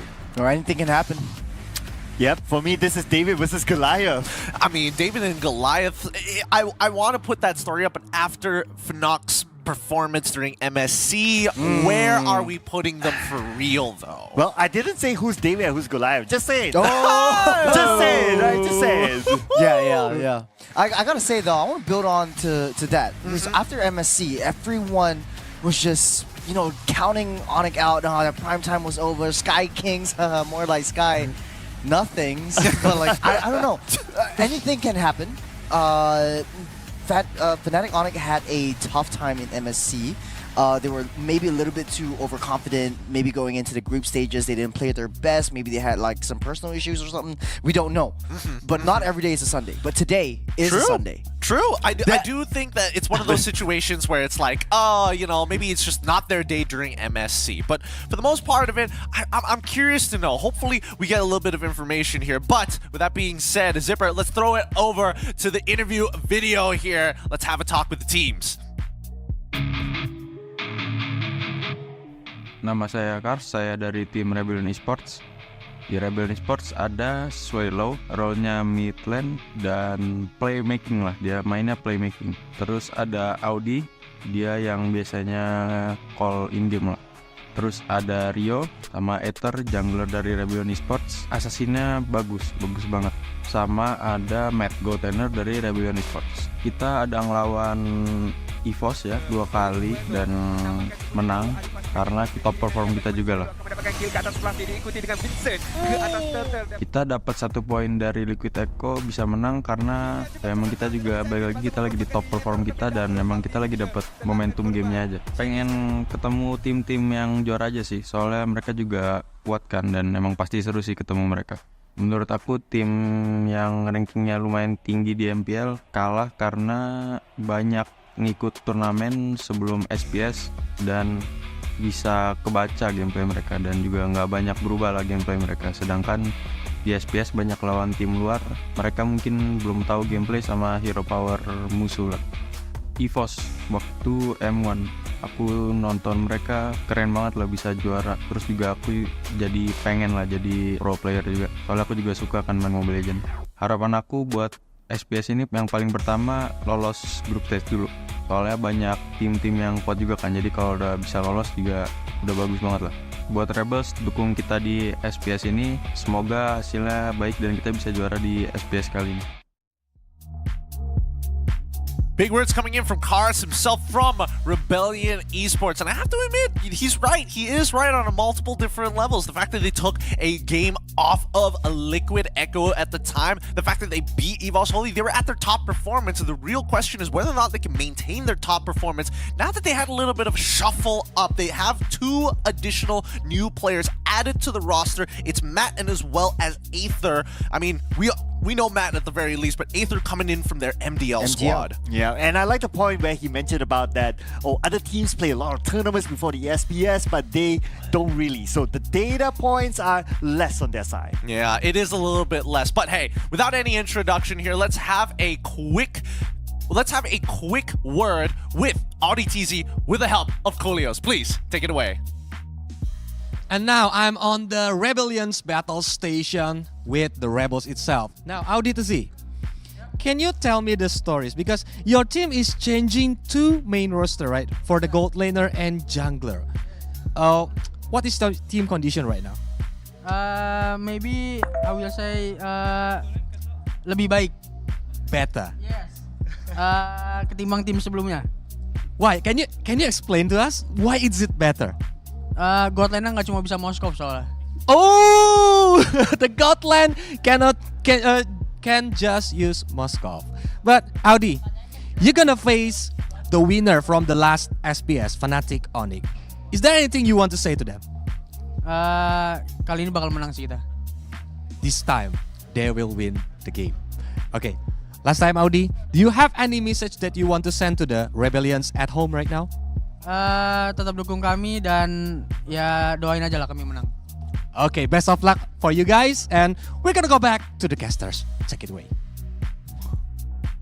Thanks, Kulios. Thank God he's not just chilling in the Oasis. But for the most part of it, I think it's time we get the show on the road. It's going to be the rebelling underdogs versus the Sky Kings. And you heard it from the man himself, Audi TZ. He's not going to let him get away with another championship, another game over them. But with that being said, I know I singled you out the last time, Charles. We're not going to do that again. We're going to reveal our predictions. I want to know why you guys are feeling the way that you do. So let's talk about that. I'm thinking it's too... you mean our collective prediction. I mean, the stats don't lie, right? Yeah. The stats don't lie. I mean, you're talking about MPL ID champion, and also you're going up against another team from Indonesia as well. You would kind of know how to play the Indonesian way. But you know, we put 2-1 over the previous game. That's what this time around. It might anything can change, but yeah, statistics don't lie. The first place in MPL ID season 13 versus the MPL ID season 13, 7th place. By all metrics, Fnatic Onyx shouldn't lose. But the question is, how much would they win? That's the question. Like, they really need to be able to hit a landslide victory in order to secure their place. This is their redemption arc. This is their villain arc, or this is their recalibration phase. How are they going to come back into it? So, no change of the roster from Fnatic Onyx. Keyboy is still in play. Starting off with the bans. Yeah, I mean, there were some rumors before this that Albert would have been played. We won't say it until it happens. Okay. But anyway, it's interesting to see that they're going full strength lineup here for Fnatic Onyx. They're not going to let anything go. Now, looking at some of the early bans here, we did talk about the inclusion of Zas now. Maybe in the current meta from what we see in the previous game, but so far there's no ban on the Zas yet. Yeah, no bans at all. I mean, the fact that they're banning out the Loi, they're getting rid of Terizla as well as the Valentina. This feels like standard procedure for a majority of teams playing at the top level. From Rebellion side, we are seeing the Ling as well as the chip, but I mean, there's one more pick that I'm thinking whether or not it should be banned out. We'll see. We'll see. Okay. I feel like the Harith Roger is kind of like a give or take. If one is there, if they ban one, the other is going to get taken away almost instantaneously, right? I mean, it's CW. You know, Jusen is open. We haven't seen any teams actually prio ban or prio pick that one up. The Arlot is getting banned out. We know Keyboard plays a lean mean Arlot. So first pick going into the hands of Fnatic Onyx, they might be able to snap pick at the Roger up is still in play. Dude, I'm looking at what's open here for CW, right? You got the Harith, you got the Beatrix, you got the Roger, and it's looking very, very dangerous right now for the fact that CW, they can potentially go in for the Roger pick because the Roger pick is still flexible. Even though they might think about getting it for CW first, it could still go for, it could still be moving into a jungle role. Yeah, I think it would be totally fine if they do so, but it looks like even Fnatic Onyx going to be taking on that Zask juice, joining on to the fandom, of course. This will be interesting to see because as of right now, Zask has had a, well, I wouldn't say the most outstanding performances just yet. I'm not 100% convinced on this pick, but I could be wrong here. Maybe Fnatic Onyx have something else to show. Ooh, Fanny and Roger. One fell swoop for Rebellion Esports. Yeah, I mean, I've saw like the news reel thing. Rio is now in play in the jungle instead of Aether, which we all thought he would be, up against Kyrie, which is an assassin main. So I want to see an assassin versus assassin. Fanny definitely picked up for Rebellion Esports since it's open, but it gives a lot of opportunity for Onyx to counter, or Fnatic Onyx to counteract that bit. Maybe even sort of like a lock-up hero, something that would be nice would be maybe, the Ruby was picked up. Fanny flies in, you get the lockup with the second skill, creates a lot of opportunity for Fnatic on it. But, you know, we'll see how Rio plays. Never really seen him perform in an international stage before. Yeah, especially if he's playing Fanny against, you know, the god himself, Kyrie here. Yeah. Ooh, Julian pick. I like this. I like this a lot from the side of Fnatic on it, especially if you're up against a Fanny. It's great having any means of escape mechanisms, hop over walls, to be able to not give her a clean line with the cables to get on top of you, and most importantly, iframes. Like, who doesn't love iframes? Yeah. I'm going to be the devil's advocate here, right? So you mentioned about Kyrie and also the Fanny. Well, is this Fanny a force pick? Because if you kind of think about it, right, they picked the Roger first. So when they picked the Roger first, at least they could leave their opponents like wondering, okay, is this going to be a Roger jungle or Roger gold? But the moment they picked the Fanny, that's like, okay, we know who's going to which role. So is this a force pick? I don't think it's necessarily a force pick. If not, Fnatic on it probably would have picked it up within the first phase itself, right? So I think, you know, they wanted to keep Kyrie's options open. He doesn't necessarily have... He can play a lot of different assassins. It doesn't necessarily always have to be Fanny, right? So I think it's pretty risky on Rebellion side to show the Fanny this early on, because down the line, like Churros mentioned, single target lockdown is going to be very key. And more importantly, the fact that you have Zast, you have means of getting away from the cutthroat at the end of the day. Well, moving on, we see the Juicin getting picked up by Rebellion. It's the first debut pick of Juicin within our stream, of course. Minotaur, Moskov, definitely Rebellion Esports respecting CW quite a little bit because they don't know what he's going to play. But then again, we don't know a lot of things about this meta. We claim we do, but we don't. The Zaz could very well go into the GOAT lane for all we know. It could be another interesting... Okay. We're getting ahead of ourselves, right? Yeah, I don't know what we're smoking here, but it's not the good stuff, I'll tell you that. Okay, I'll put it out there. We have seen a Chang'e before. We have seen a Chang'e, but that's on like some of the best, well, considered to be world champions now. So it's facts. Chang'e is gold lane. There's no arguing that law. But I do agree. I think that the Jushin is in a interesting position here because again, it's not like we've seen a lot of play with it, and more importantly, so most people say it's pretty busted. But against the Zask matchup, now we have to start thinking whether that Magic Lantern is actually worthwhile. Yes, you can zone people out, but the same can be said about Zask. He may not be able to reposition the Nightmarish spawn as often as the Lantern, but at the very least, it gives you the space you need to farm. Well, the only fallback for the Juicin is the lane clear. You don't get a lot of lane clear opportunities. You get the Lantern for vision, you get the Lantern for crowd control abilities, especially in team fights. But then Rebellion Zion really needs a front line. The answer is in that Barats.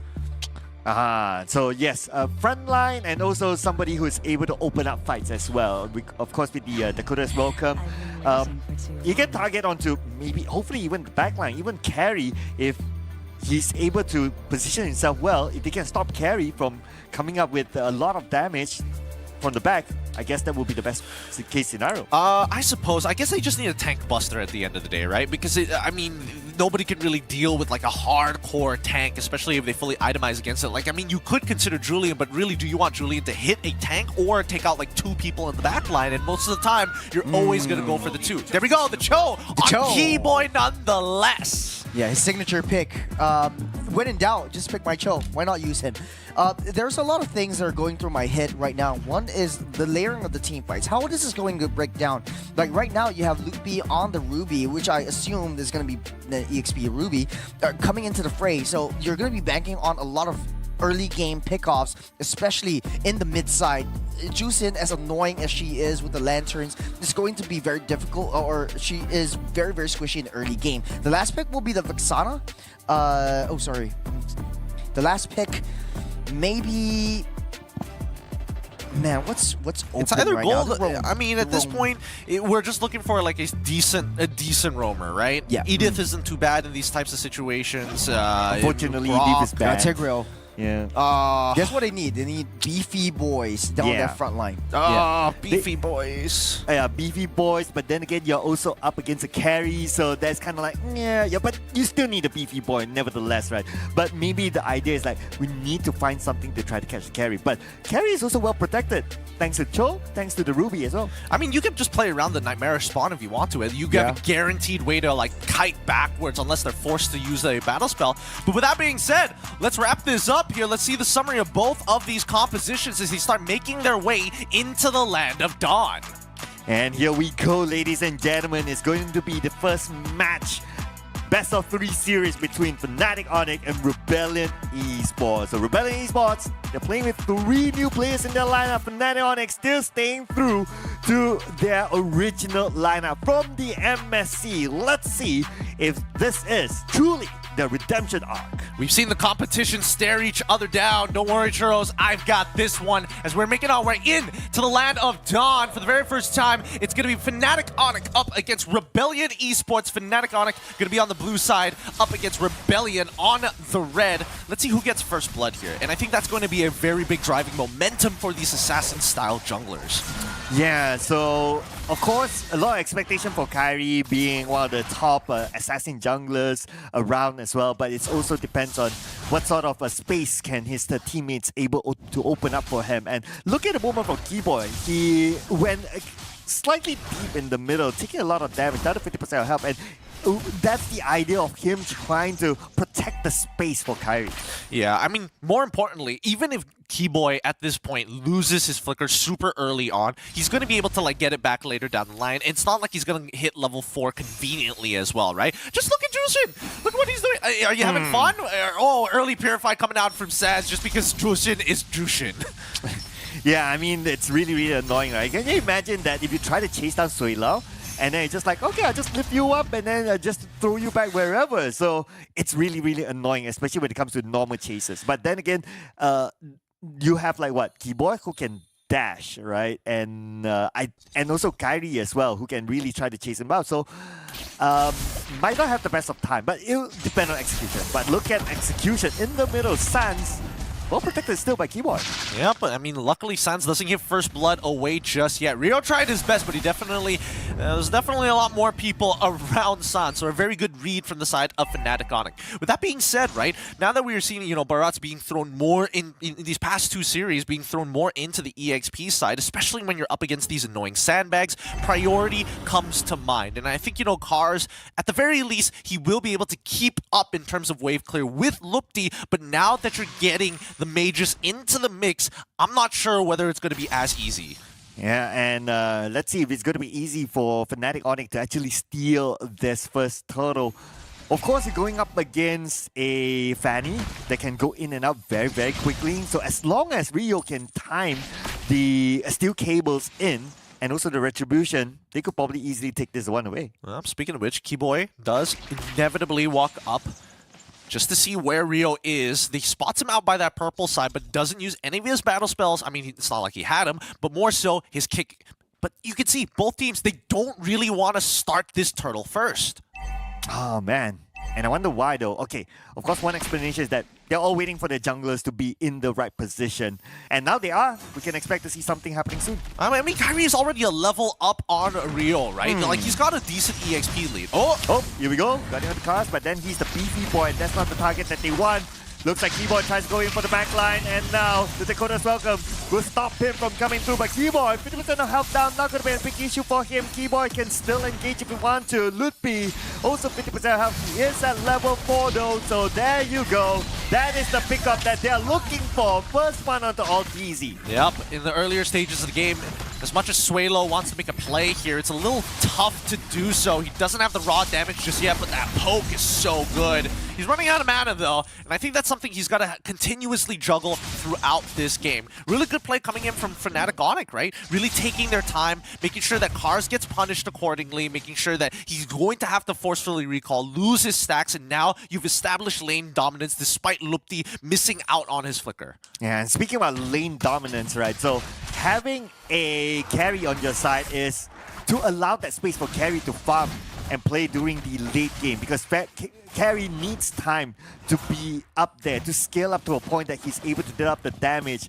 towards that point. And so far, Rebellion Esports, they are not really putting the pressure on the carry.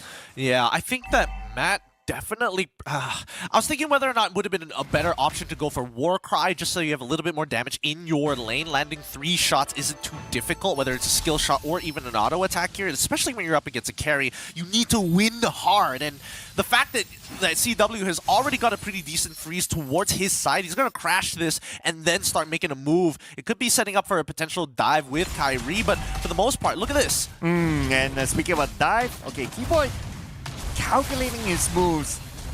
They really want to make sure that, okay, Ortiz is not there yet, so they're taking their time. They know they're not in a hurry, and the moment they saw Ortiz, is like, okay, we're going to let this one go. Yeah, I think it's better to do so because Ortiz, he's great. Oh, here we go, on the middle. Look who got caught. It's going to be Rio. Not able to fly away with the steel cables. Man, that is Keyboy that we're talking about. The moment it kicks you back, that's it. Yep, and even the audience have to agree. 90% think that Fnatic Onyx are going to be the ones to close out this game. And with the pressure as well as the wave clear management coming in from Fnatic Onyx, look at the pressure that they're getting, right? They got half gold plating down onto Chewe, CW on the bottom side. They basically chomped down 65% of the HP of the top tier 1. So really, it's Rebellion Esports looking to catch up to the tempo of Fnatic. I mean, it's going to be even harder for them to catch up. The fact that Fnatic Onyx have control of the turtle, and they're definitely going to secure this. I doubt Karsh is going to go in, so that is turtle to Fnatic Onyx. Yep. They've got Keyboy constantly just, well, I wouldn't even say body blocking, but man-to-man defense against Rio. Wherever Rio goes, you're expected to see Keyboy scout for him. Well, the moment you mentioned about Keyboy, he went all in, found his target, and it's going to be CW to secure that kill.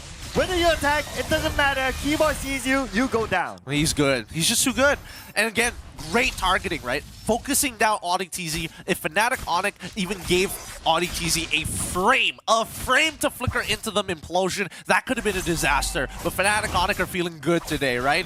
Want to make up for all the lost time they had in Riyadh. Oh man, yes, that's so far so good. We're not going to jinx it yet.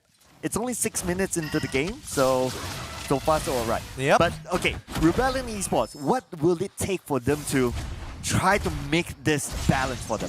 Well, I think number one, they gotta start unlocking their members out of their lanes, right? Cars, he's a little late to the majority of these. Hold on. Okay, probably somebody got caught there. Okay, here we go. Coming in, AudiTZ will be the one to get the kill on the Keyboy, but from the back, Matt will need to run away to safety. Sans will take out Rio instead. A little bit of a trade there to make sure that Matt stays alive, and that is something that they need to continue to do. Yeah, unfortunately for Rebellion Esports, they're not exactly a composition.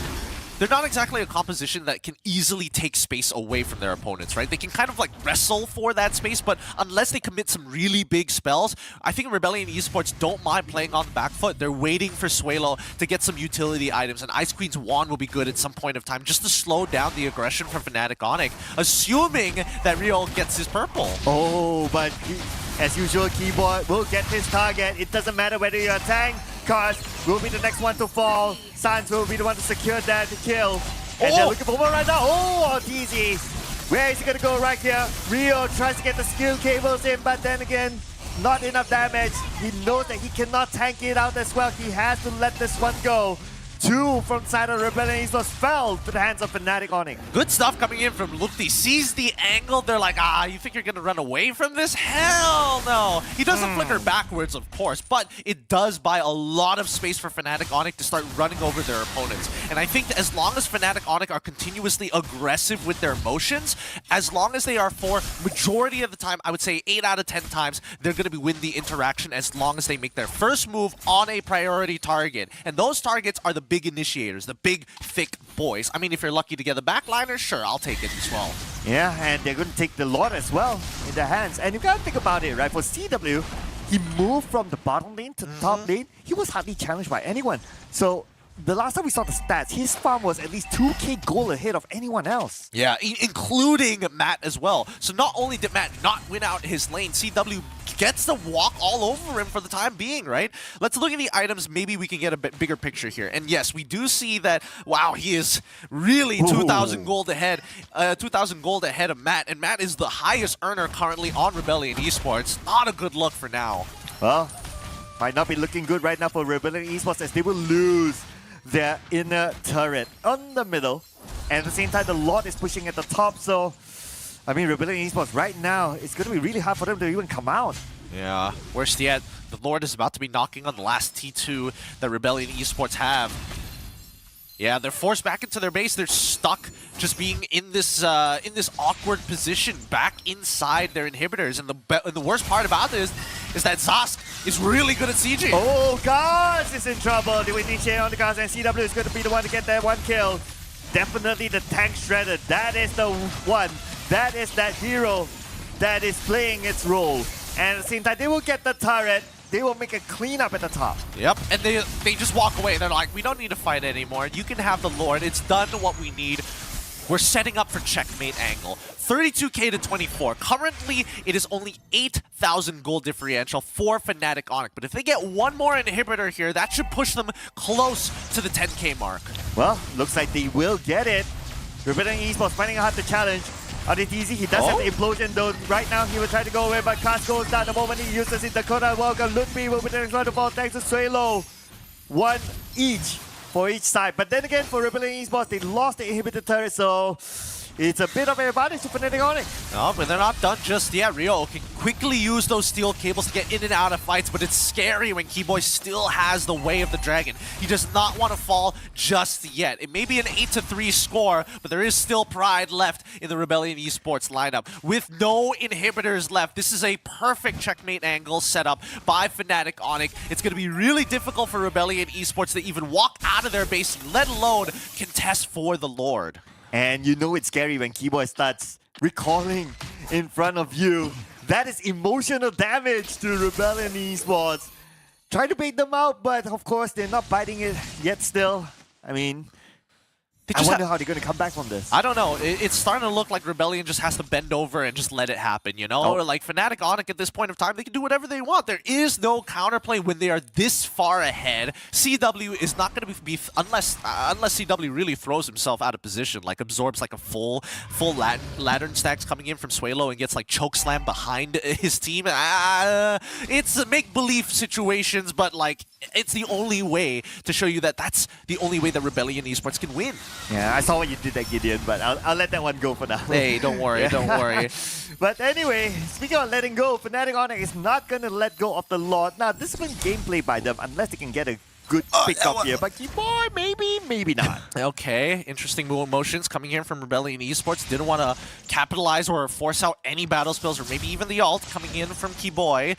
That being said, the Lord should be spawning soon. At the 14th second is when we should see it pop out. And Rebellion Esports, this is tough. 10k gold lead for the side of Fnatic Onyx. Well, essentially a 10k gold lead. They need a play to happen, and I think AudiTZ needs to catch both Sans, Kyrie, and CW somehow. That's a big ass. It really is, because Sans has like he has his ultimate majority of the time. CW never sticks too close to Kyrie. He's closer to Lupti most of the time. I know, it's so big of an ass, it's like asking Churros to dance.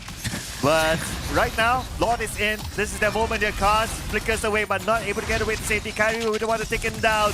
And now it's going to be quite a mess here. Tries to go in for the backline, but Rebellion Esports not able to get anything out of this. And big dominance here for Fnatic Onyx as they secure game number 1. That just started to look like power overwhelming for Fnatic Onyx, taking this game 1-0 against Rebellion Esports. The series is not done yet, but let's once again invite back Churros. What do you think about that game? How did it go for you? Man, where do I start? It's a very dominating performance by Fnatic Onyx. At the start of the game, I thought it was a battle of zone control. We have the Zaz versus the Jusin lineup, which was okay. Maybe Jusin was able to open up that map, try to pull someone out of position, but Cho was actually the one that initiated that entire intel or created that space for the entirety of Fnatic to get that farm and get that single out kill and opportunities. So that was just very, very crucial for the entirety of Fnatic. And yes, even though Sans was able to use the Nightmaric spawns to the entirety of the advantage, getting those kills, Keyboy was the main key player in setting up for those kills. They don't go for more. They take down one and they ditch. Yeah, I absolutely agree with that. I mean, he was the one to disposition the opponents. And it doesn't really matter whether you're a tank, doesn't really matter whether you're a Tigre. Normally, like, okay, you would want to calculate like, okay, that's a Tigre that I'm not going to go in for the kick. No. But to Kimo, it's like, nah, I just do it because he knows his teammates will be able to follow up. I mean, there's a couple of things, right? Especially in the earlier stages of the game, the fact that he was kicking big tanks, despite CW not being at his like critical mass just yet. He didn't even finish the Trinity build majority of the time. He's solely depending on two other people, and that is Kyrie and as well as Sans to just shred down a single target, which is great because, again, most people don't itemize against magic damage in the earlier stages of the game. Well, that's the beauty of the Zask, right? All you need is honestly the glowing wand, then your damage really just comes through because of the laser, the new update. I wouldn't say it's a buff or a adjustment. Okay, maybe it's more of an adjustment with the Zask, but it creates so much opportunity for that slows, for the heal denial that comes in from that Zask alone, and creating that second life. I see a couple of times where Rio was coming in, he focuses on Sans, pops that ultimate and keeps him safe. So that's sort of like a Walmart kind of Argus ultimate, so to speak. But what I want to point out, since we're on the itemizations page, is that CW threw everything on the Thunderbelt first. Yes. This is really high insurance coming out from CW because he knows that he wants to slow some one person down. They're playing that pickoff strategy where the Thunderbelt really comes in handy for the carry, and no matter when he gets his Holy Trinity, that's where the additional slows, the additional utility comes in from the marksman alone. So it turns carry into sort of like a really, really tough MM to break down. That, as well as also it's a key component to actually have a winning matchup against the Roger, right? Yeah. From what used to be like, oh, it's heavily in Roger's favor, as soon as you get the Thunderbelt, then things start to shift in your favor and it becomes more of a skill matchup and who can trigger the Thunderbelt more often to chase down your opponents. But at the end of the day, right, it really just boils down to the fact that Fnatic Onic are just winning out in more situations than Rebellion Esports. And I think that Rio, unfortunately, could not find those like crucial kills. And it's for good reason. For an assassin versus an assassin lineup, you don't really hyper-focus on the neutral objectives like the turtles or the lords. You focus more on your small-scale neutral objectives like your purple buffs, and it's very easy to read Rebellion. I don't know if it's a draft issue, but since you picked up that Fanny on the prior first pick, it's very easy to read, like, okay, purple buff spawned up, that is where Fanny will be. And Keyboy understands this so well that whenever Rio tries to attempt to go for the purple buff, that's where Keyboy is. And it's so difficult for Rio to actually get that scaling, get that purple buff, for him to actually capitalize on a lot of the damage that he's built over his itemizations. Yeah, let's also not forget about the certain micros that are happening in the game, right? The fact that they delayed that initial first turtle, got cars moving first out of his lane, allowing Lukti to catch the second wave a lot faster and clearing it faster, so he shows up in the fight at 0 loss of gold and EXP. So stuff like that is what makes Fnatic really scary to deal with, right? That's how they start taking inches and turning it into miles. You know, that's just one example. Another example would be Kyrie understands that, okay, Fanny is coming in, he needs to protect CW. He gets ready his enhanced chain so that when he sees the steel cables, he pops it right on that spot to just knock that Fanny up and lock him down. So, you know. There was also that was the protection from Sans that happened like pre-4 minutes. Am I correct? Yes. Yeah. We don't see it here on the graph itself, but we can definitely see where the EXP lead starts to bump up. So that's the expectation. But then it just keeps on going up. It's a steady climb for Fnatic Onic. Yeah, and you did mention about Sans as well. You again using the Zas, being the man to be the MVP for this round. Congratulations to him, 506 KDA with 100% kill participation. I mean, he's everywhere across the map, and again, it's just showing like this could be the era of Zas. One thing that I really appreciate about Sans is that he manages his mana very, very well. Every single time he goes for any other mages like the Yve, I always see that he goes for defensive boots like the tough boots or the warrior boots just to get a little bit of lane priority, especially when you're sitting on your lane. You need to be able to tank some damage or soak some damage up to be able to clear it, get that lane priority, and then start to rotate.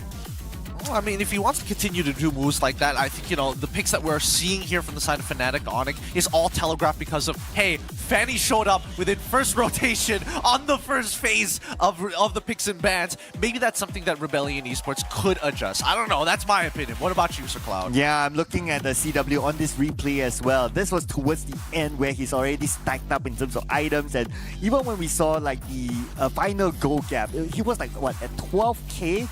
and his opponent, ODTZ, he was like about 8k, so it's about 4k difference, and we can see the amount of damage that he's able to deal towards the end. Plus, naturally, a carry is a tank shredder, so even the Para stood no chance. Yeah, it's tough. I mean, that's the beauty of their draft, right? Now that once the carry comes up online, then it's like, all right, you can kick literally anybody. If you kick an initiator, I'll melt them down anyways, and that's way more valuable than hitting a backliner because they don't have any peel no more.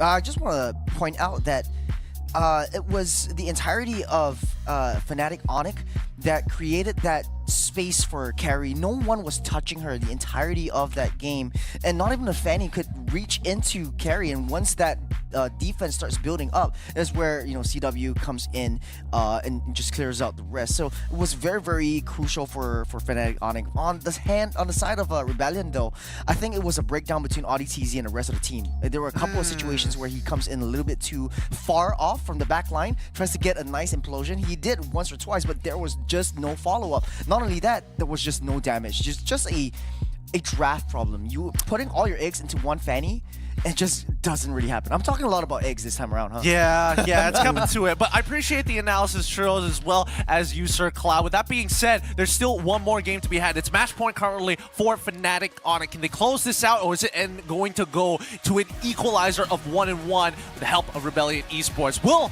catch right back to that match right after these messages. You're watching the Snapdragon Pro Series.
Picking up my energy. The music never stops. They play my song on repeat, on repeat. I'm flying till I hit the sky. The melody is getting high. You know how to free my mind, my mind. When I'm with you, my world is golden, so golden. Baby, you make my heart shine golden.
me thinking things I didn't mean. So you got me wanting things I never wanted. Is this the way you always get what you want? Alright, alright. You got me right inside of my head. You got me so, so close on the tip of your tongue. This is the way you always get what you want. Alright, alright. Let's do and say that we're done. Let's do, I know that you want to. Let's do and say that we're done. Say that we're done. Let's do and say that we're done. Let's do. You got me saying words I've never said. You got me powerless. Can Rebellion Esports do this? Currently match point for Fnatic Onic 1-0 against Rebellion. There needs to be adjustments that need to be made in this game if they want to stand a chance, because right now, Fnatic looking like the more dominant force. Yeah, absolutely. I mean, Rebellion stood no chance in that previous round, and one of the factors is that from the start, you had Keyboard really pressing through, and even if you want to leave it to the late game, CW, he was not challenged at all, so his farm was like way ahead, and he could easily shred anyone from the side of Rebellion. Yeah, if I was a coach from Rebellion Esports, I'm thinking like, what should I do? I need to identify the win condition, but it's so difficult because every single one of the players, they understand their job so well and they do it to the T. Do I target Keyboard, take him out of the draft, ban out all his hero pool, or do I ban out Sands? Because I know that he's going to be a strong playmaker, especially in the early game, causing Kyrie to scale up just exponentially, and we won't have to wait any longer. We're just going to be jumping onto the draft, starting off with a first ban onto Loi by Fnatic. Yeah, I think that getting rid of the atypical is going to be good. Rebellion Esports getting rid of the chip. I think that Rebellion might even want to consider getting rid of that Zas, because there's a couple of issues that you have to deal with. Number one is that now you don't have a squishy mid laner that you can basically like forcefully eat up as an assassin, right?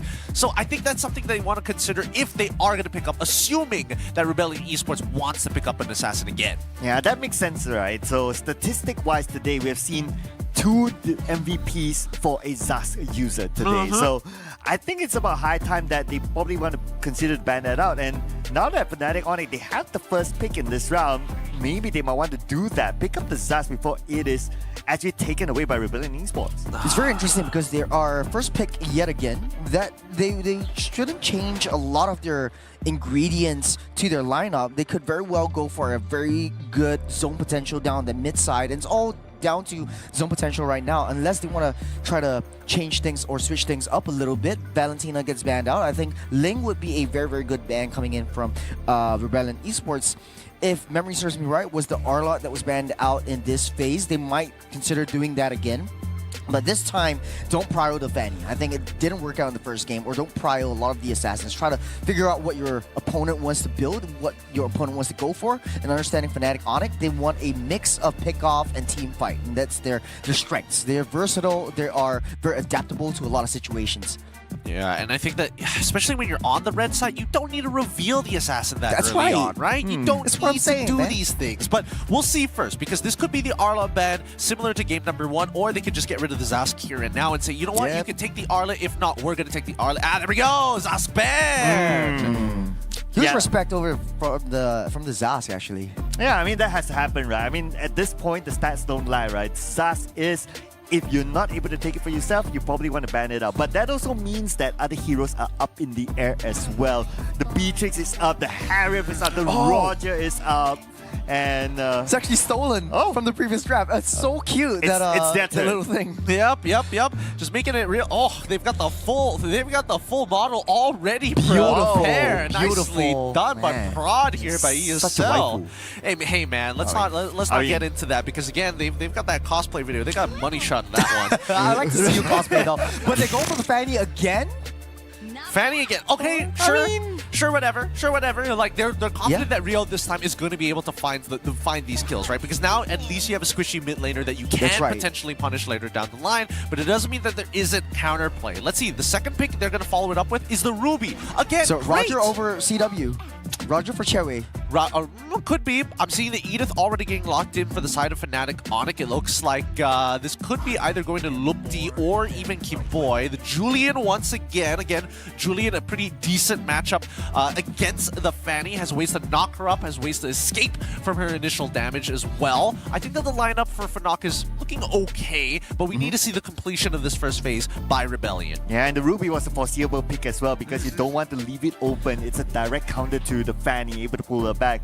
But again, the ones that we talk about that is still open, the Harriet, the Beatrix, even the Cho is still open. I mean, there's still a lot of good picks here for Fnatic on it. If they can pick up the Cho, it could probably be the same case. You can still try to pick up the Fanny very, very early on just to try to annoy her. Even though you don't get the kill onto the Fanny, you're able to like slow down the farm of the Fanny. That's good enough. I mean, sure, but then they've already got the Ruby, right? Which does well into both Fanny as well as anybody who wants to kind of get up close and personal. Melee heroes struggle to get around the Ruby a majority of the time. We do see a lock-in here for the Claude, which does give us an indicator of what could be banned down the line in the second phase. Yeah, a lot of lockdowns though. But the Edith is sort of like the answer for targeting that Fanny, especially since you want to take down that jungle, try to force Rebellion into an uncomfortable position to just protect that purple buff away from the Fanny. So this case, I think Rebellion definitely needs to ban out the Roger, give Claude a very easy time down the gold side. I think that's pretty much a very comfortable thing that they can do, but also, they need to be able to juggle the EXP side. Maybe picking up the Yuzhong for themselves. That could be very, very crucial for them. Jumping straight to the back line, we see that Paquito would be another option for themselves as well. But yeah, it's still a lot of questions right here around my head. Yeah, I agree. I think that backline, jumping into the backline... Jumping into the backline is one thing, but I think it needs to be more damage-oriented, right? That's why we are seeing that Rebellion Esports are like, okay, we're also worried about that because inevitably this Ruby has a completely separate job. It's not just for peel. We're also looking for picks to open up pathways for this Fanny to get on into these fights. And Claude is expected to be independent, right? So I'm thinking along the lines of Benedetta. I was going to say Paquito as well, but it's already banned out for the side of Rebellion Esports. Yeah, I'm also thinking around the lines of maybe the Valentina for Valentina's banned out. Valentina is banned out as well. Yeah, so they had it figured out. Oh man. For a long-range artillery mage or a zone control mage like a Juicin utility mage, you could very well go back to Novaria or the far side if you want additional damage. I think that was what Rebellion Esports was lacking. You try to chunk them down bit by bit and then let Rio swoop in and just clear everyone out. I think that would be a very good play for Rebellion right here. But the Arlot getting banned out last. The Masha though, I'm quite curious about the Masha. How would it work in this situation? Because like the main target would be, okay, maybe you take out the Claude, but I don't know what the follow-up is for Rebellion. Well, I think that the follow-up, I think the follow-up for Rebellion at this point is that they just don't want Matt to have a rough time, right? If any one of these heroes showed up, Masha, the Paquito, just shows up in one of these bushes without him face-checking it with a BMI, he's basically dead at that point, right? So getting rid of them is totally fine. Against things like Benedetta, against things like Yuzhong, you have means of counterplay thanks to that BMI, but against these two particularly, there's just too much burst to deal with. So they get the Grok to open up that, oh, interesting. So that means the Ruby is going to go into the EXP lane. They want the Grok to help with wave clear and to open up the map a little bit more. Yeah, makes sense because they have a lot of backline access. They just need a frontline wall just to soak up a lot of the ultimates and the damage that comes through before Rio and Matt actually makes their move. Yeah, and the idea as well is also to protect the jungle because the last time we saw it is a Keyboy who really tried to make that very, very early jungle invasion. So you want to try to stop that from happening, especially with the potential of the purple buff being stolen away, and that is of course very crucial for the Fanny. Interesting. It looks like we're seeing a bit of a pivot coming in from Fnatic on it, because now they're going to be pairing up this Minotaur as well. There's so much CC on the side of Fnatic on it. The major damage is going to be coming out from Chewe, CW, as well as Sans plus Kyrie, the main damage dealers of this team. They can combo pretty fluidly in no particular order, which is kind of scary, because now it really begs the question whether Rebellion's disengage is strong enough. They need Mage right now with sufficient amount of damage, sufficient amount of rotations. I think the Farsa would be the next best choice because the Lily was banned out. I think that would be the best play over here. But then again, pretty squishy in the early game if they don't play their cards right and they get caught in very uncomfortable situations. That's it. Rebellion Esports is going to be very hard for them to come back through it. Yeah, I don't know. I was thinking about like maybe if they want to go something crazy like there's a Novaria. Yep, Novaria. You still want to keep your distance among the players from Fnatic, and also you want to kind of like open up the map as well, just to give that vision so that Rio will be able to like go towards certain areas or even find the backline and try to take him out. Yeah, I think that unfortunately for Fnatic Onyx, they're not going to have as much control over the mid lane as they did in game number 1. This time, it's going to really change things up. But thanks again, Churros. We're going to be making our way into the land of Dawn. You and me, Sir Cloud, we're going to be handling the rest of this game. Yeah, and they will be handling their own game as we check out who will take home this round. Could it be a 2-0? Could it be a 1-1? Could it be a comeback by Rebellion Esports? This is the David versus Goliath story here, ladies and gentlemen, considering what we saw in game number 1. So without further ado, let's head on to it. This is game number 2. Fnatic Onyx versus Rebellion Esports. Fnatic Onyx once again going to be on the blue side. Rebellion Esports on the red. Let's see which buff starts both these junglers are going to go with. And immediately we are going straight to a pause. Well, with that being said, right, at least it gives us a little bit of time to talk about some interactions. I think this Grok pick in particular is so very good, right? What do you think about it, Churros? Because before it's like, oh, Jushin is great. It has CC, is able to kind of open up the map, and Grok is like, I don't care. You gotta time it. You gotta time it right, because even though your passive gives you that iframes that is so crucial for opening up that maps, give intel to the rest of your team, Jushin built stacks. You need to be able to be very aware of how much stacks you're building up before you come in. And it's easy to see where the lanterns are because there's always going to be that butterfly icon down the floor. But, you know, man, I don't really know about the Grok as of now. It would be a good counter to the Edith if the Edith played in the roam position, because Edith is always looking for targets, always using onward to check the bushes in case there's anything missing, or even the Earth Shatter, right? But then again, difficult to execute with the Grok, but the idea is there. The concept is there. But even though if like you're not able to execute the boost checks with the Grok, right, you still have the Novaria anyway. Yeah, that's true. That's true. I totally forgot about Novaria. I mean, that's the beauty of the Novaria, right? She comes in, it's just like, just sphere. I'll just wait outside of the lane. I don't even have to be there. The nerf that came from Novaria from 8 seconds vision when you use your ultimates to 5 seconds. The 5 seconds is actually super fast. Yeah, so it changes a lot of the dynamic around how you want to use the Novaria around. Knowing that now, again, you're going assassin versus assassin, the main target or the main issue is that you don't want to open up the jungles or open up vision during these big neutral objectives. But maybe even a small neutral objectives might be good for Rebellion Esports. Just play around the purple buff, play around Kyrie's orange buff. I think that could be one of the main factors as well. Well, I mean, yes, that is a little bit of a nerf, but it doesn't mean that it's like an impossible nerf to play around. It just means that the order of which you pair up, the order of which you throw out your skills is slightly different, because people used to willy-nilly throw it out, and then after that Astral Shatter immediately after, and by the time it's like about to time out your vision, you already have another Astral Shatter ready to go, essentially. So I think that at the very least, it's a lot less punishing to be revealed for that long, and let's not forget about the slow effect as well. I think that in these cases here, right, if we are thinking about the way of like, oh, we control that mid lane, can we start bleeding these lanes into the other sides of the map? Yes, Edith is going to be a big portion of, hey, if you face check into me, I can immediately punish you, and then after that, Jushin repositions, continue the siege CC chain to somebody else in the back line.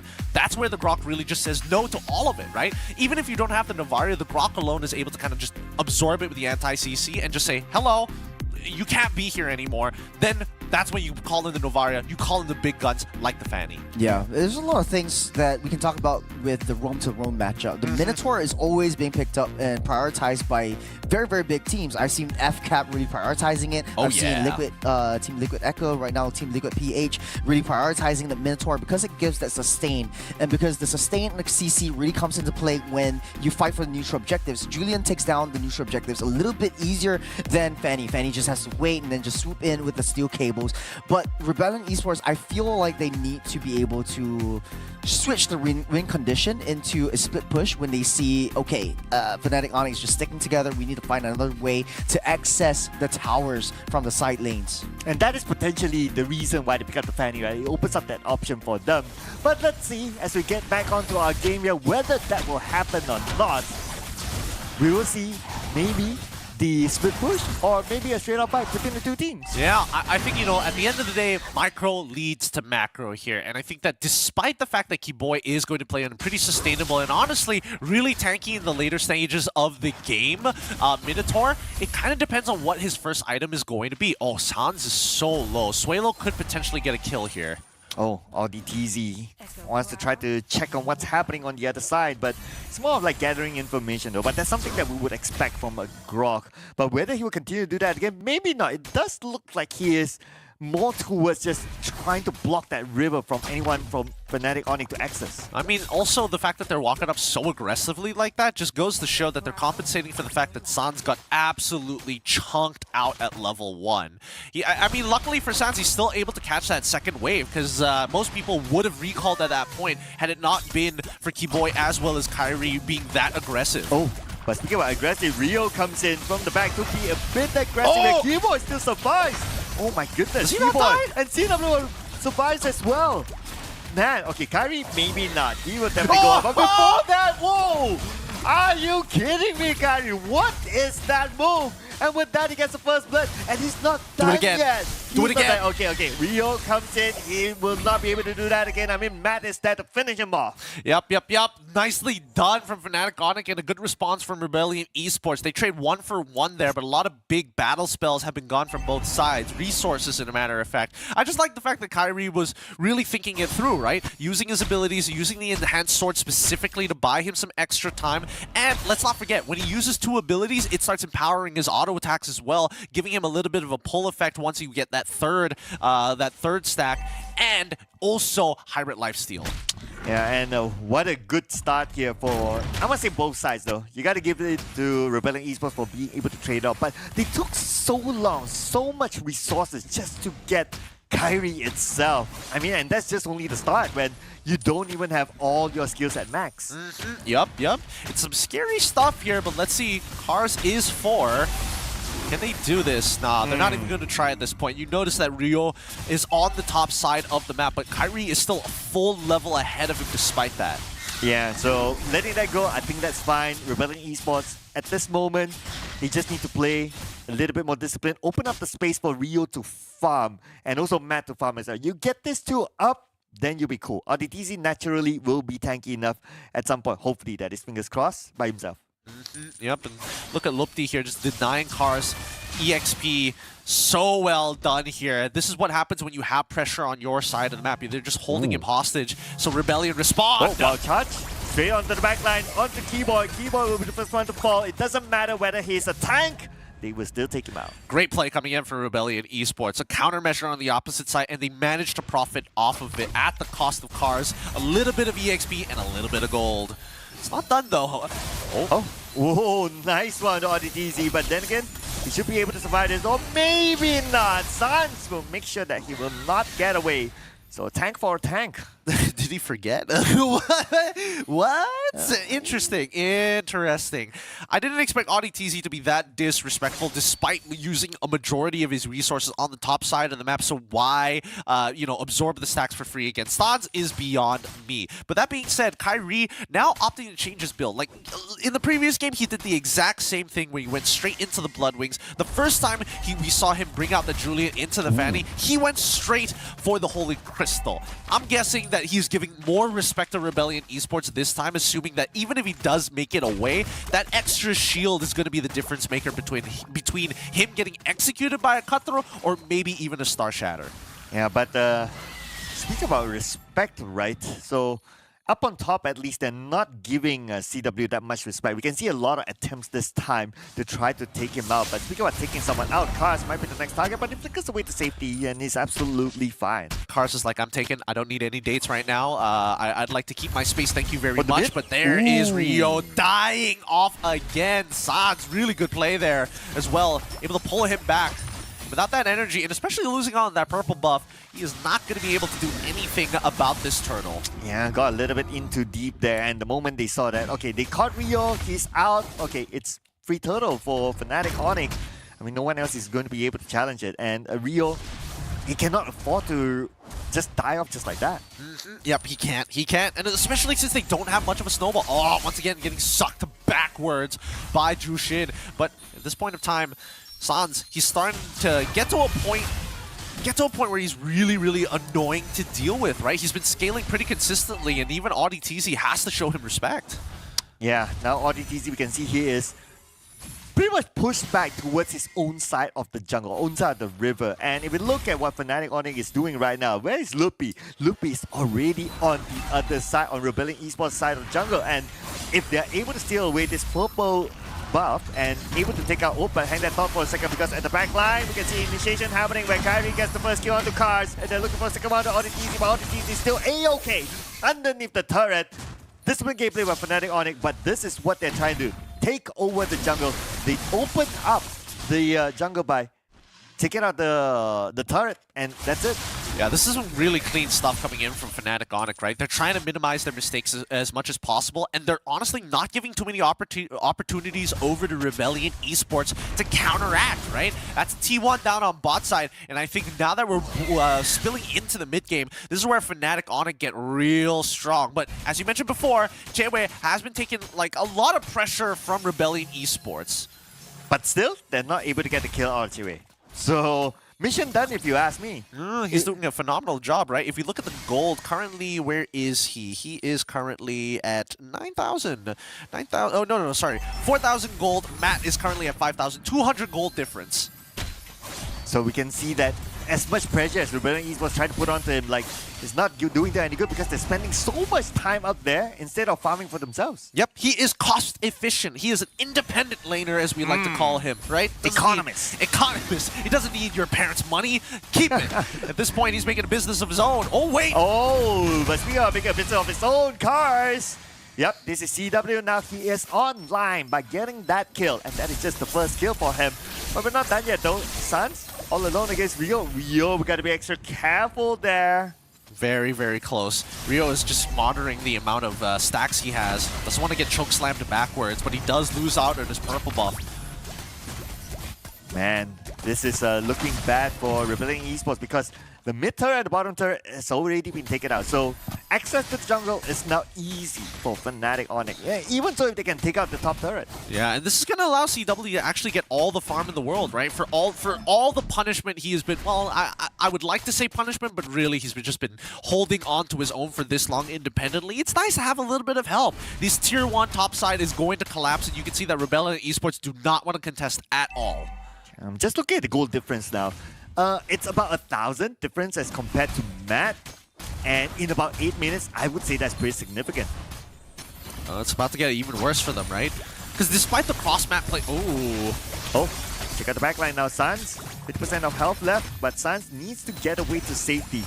And they might get their next target, which is Matt. Matt, oh, there you go. All the way underneath the turret. It's not going to be a problem there for Fnatic Onyx to secure that kill onto Matt. Oditizi got away with a little help. Yeah, Chewe is just, he does too much damage at this point. I'm guessing he's done with the Trinity build. Let me double check. Yep, he's done with the Trinity build. He's online, and that's going to be an inhibitor if they don't do anything. They've already lost the magic shield on, the turret shield on top and as well as top and mid inhibitor at this point of time. So Rebellion Esports, they're so behind the curve 9 minutes into the game. And Fnatic Onyx, they're not letting the pace down just yet. Okay, they are pulling back a little bit, and that's because the lot is out. And the moment they got, after they got the lot, they will push back again to Rebellion Esports. Yep, and the split push continues. I think that Rebellion Esports understands that, like, without Matt in a position where he has that Trinity build completed. Wait, actually, let me double check. Looks like he is just the item off from Golden Staff. Just a little bit of gold off. Oh wait, he got hit by the Spirit of Destruction on the bot side. He got solo killed by Chewe! Wait, what? Okay. Man, that just happened. And this is what we were talking about. Like, okay, Chewe, right now, he has scaled to the point that he can go for a solo kill against Matt. It is scary. I don't know. I think this next Lord push, unless we see Rebellion Esports get a full team wipe on Fnatic Onyx, or at least an equal trade, like 4 people go down on both sides, I think this game is pretty much done for. Yeah, I mean, we are talking about Chewe, the FMVP of MPID as well. And like what you say, it's probably just a matter of time. Right now, the Lord is almost on its way, and Fnatic Onyx, they're managing the wave really well, playing the patience game. Yeah, they're waiting for somebody to overextend here, but Sans is on the other side. I think they need Sans continuously on each side just to make sure that if they can punish anybody and zone them out, they don't have much to do because Suelo is their only high ground defense. Here we go. He has arrived though. So first, the Doctor Infiniter will go down, but then again at the back line, looks like they have a trade between each other. Lumpy will go down together with Rio, but Sans will get a mega kill. Chewe coming in with a killing spree, and definitely this is game time here for Fnatic on it. This game ends at 10 minutes and 50 seconds. Oh, that's a fast one. I thought that initiation might have been a blunder as Lupti misses the onwards after landing an important Earth Shatter. Thank goodness the rest of Fnatic Onyx was able to compensate for that. Great stuff coming in from Chewe. Churros, come back on the broadcast here. What do you think about this game? That last team fight, just want to build on your point. That was a 4-man wild charge. Very good stuff. It was just purifies. Yep. Chewe got out of there, just hitting from the backside, hit the SOD, and then just went for it. That was just immaculate play or immaculate counterplay coming in from Fnatic Onyx. And I was so interested to see how Fnatic Onyx was able to utilize this juice in, because it was so interesting how they picked up that juice in and then Keyboy went with the Minotaur. If you notice in the early game, Minotaur was always babysitting Chewe. Or Keyboy was always babysitting Chewe. In the previous game, when he was using Cho, he was opening up the map. In this game, who do you think is opening up the map? I'm guessing it's going to be Jushin? It's Jusin. It's Jusin. Jusin is being played as a tank mage opener thing, because you got the Lancer, you got that range, you got the annoyance. It's a battle of who is more annoying. Yes, Novaria has like really underrated early game damage, but like once Sans hit his level 4, he's got the escape mechanism, he's got the Clock of Destiny, you've got so much defense that, man, it's just big brain plays coming in. I've never thought like how to play Juicin was being played as like sort of like a semi-tank. Yeah, and I mean this opens up the doors for our MVP from Fnatic Onyx. It's gonna be Chewe, CW. The man was absorbing a lot of pressure on the top side of the map. Luckily thwarted a couple of times, but it seemed other times he just backed away, played safe, and then has still a 70% kill participation despite everything that happened. It was a beautiful build. He skipped his boots, just got the steel-plated leggings. He's got the pre-item for the rose gold, just to get enough damage, just to get enough damage once he gets this Holy Trinity, as well as the defense just to survive from the Fanny, because he knows that every single step of the game he's still under threat from the Fanny. But Rio wasn't able to do anything because his purple buff was always under threat. This was the part where Kyrie was able to just come in and survive, hit that enhanced sword, and just heal himself back up, getting into the fight again. But ultimately he had to bite the bullet. So yeah, here you go. The engagement from Lupti, he misses cars by ever so slightly. 5 men wild charge, man. Yeah. I mean that was the such a nerd. Final move, right? It's like if you don't do it, you will lose. If you do it, maybe something might come out. So you just go in for it. And yeah, it was a good move, I must say. But then again, because of how big the gap is between the both of them in terms of itemization, I mean, there was not enough damage, obviously, for Rebellion Esports to counter back onto Fnatic on it. Yeah, unironically, Keyboy technically is the softest character that they have, right? Because in terms of items, it's not like he's at that super thick Minotaur moment. He right now, his sustain is going to be keeping him alive more than the raw stats. Yeah, it's the green build. He goes for the photo. He goes for the Oracle. He's just very sustainable. Yeah. You get what I'm saying? I get it. I totally get it. Like, if I close my eyes, I'm looking at a Florin, you know? You know what else is green?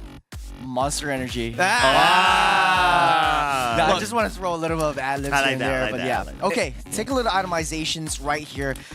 Take a look at Juicin alone was the Clock of Destiny into the Feather. So it's basically, you can't take her down. It's difficult to take her down. Yeah. Even though like Fanny was having a tough time, you can swing by, but Sans is just gonna prance out of there with ult.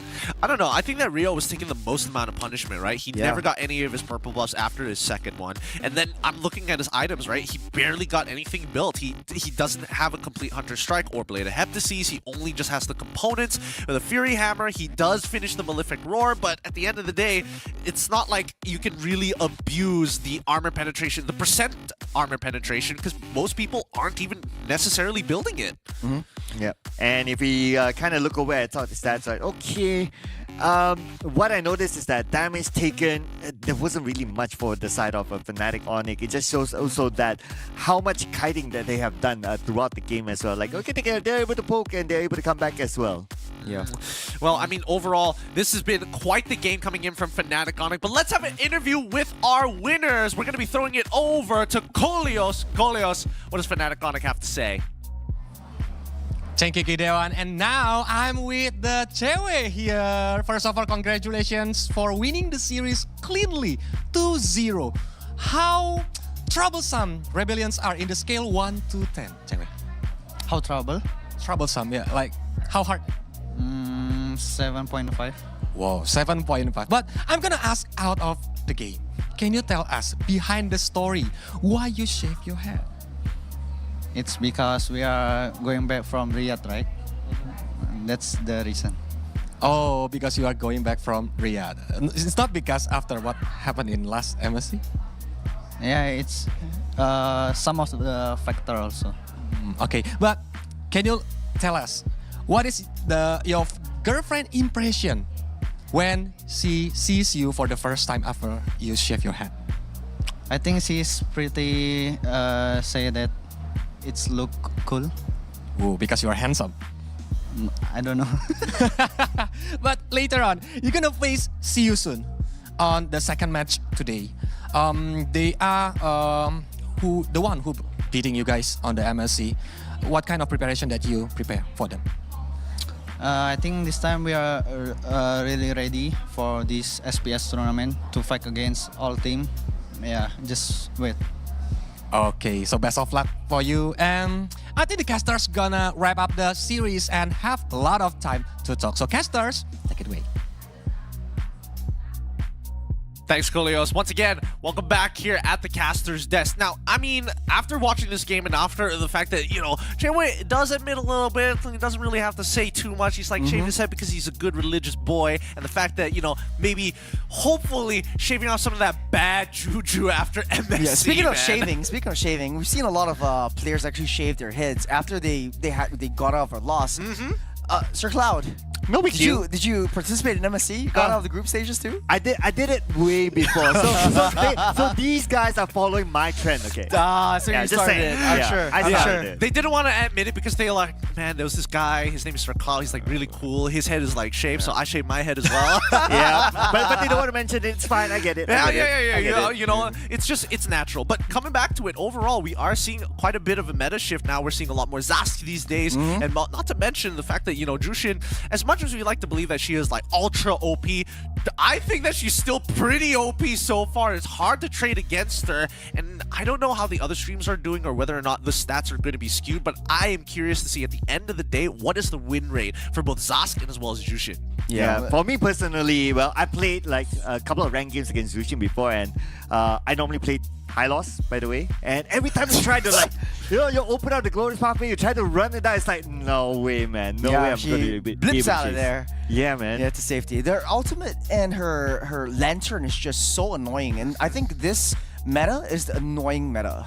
Which team can be more annoying? You got the Zosk with the Nightmare spawn. If you put it there, you just gotta run away or take it down. But then again, it spawns up again. Or you get Junsei, you gotta deal with the lantern. If you stay there a little bit too long, if you're overconfident, you get pulled back.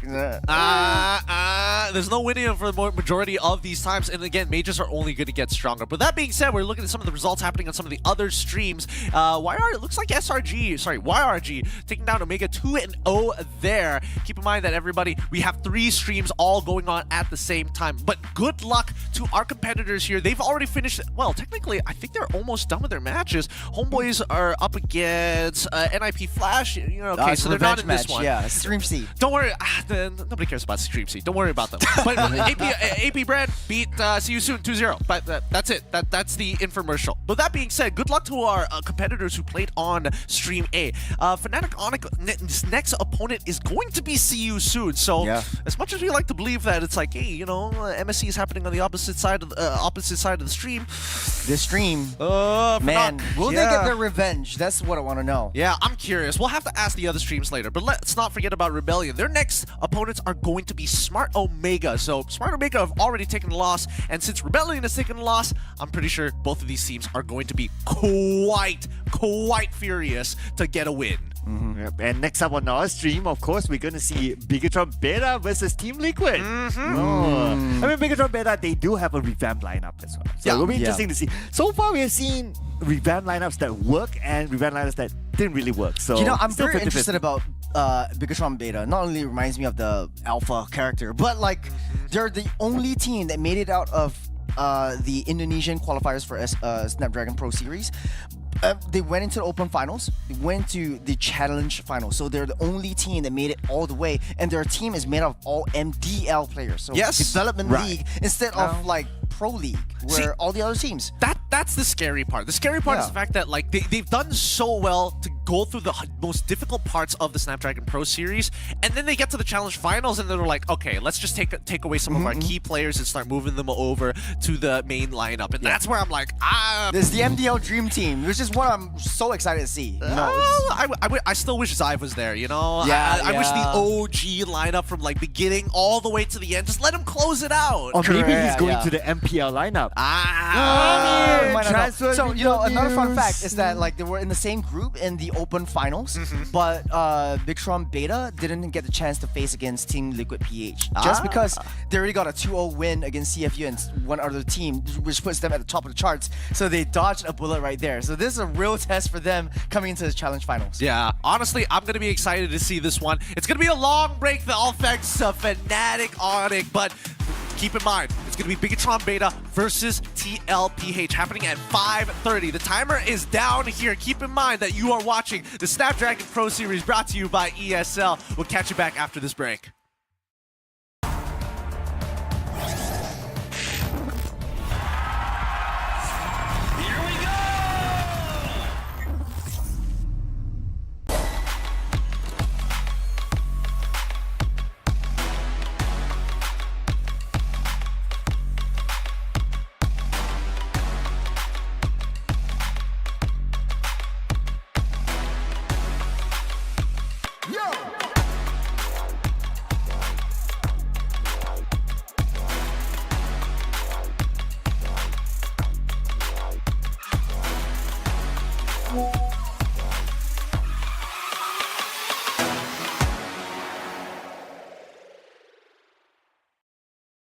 The Snapdragon Pro Series is brought to you by Snapdragon Elite Gaming, Monster Energy, and DHL.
logic into utterance. Think you know it all, but then you let me get inside your head. Steady jump design, think I know your kind. I'm about to break another code now. Maybe in disguise, open up your life. This is not some test. 3, 2, 1, 2, 1.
up and I'm glistening.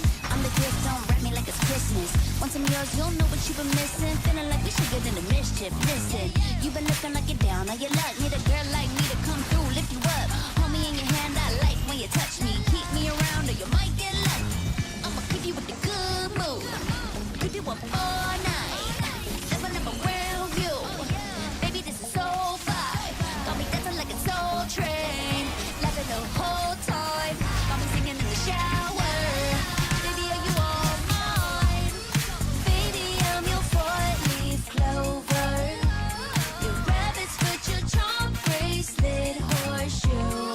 Baby, I'm your good, good omen. You wanna keep me with you. Keep me with you. Yeah, it's not hard to see. There's a pattern forming when you got me.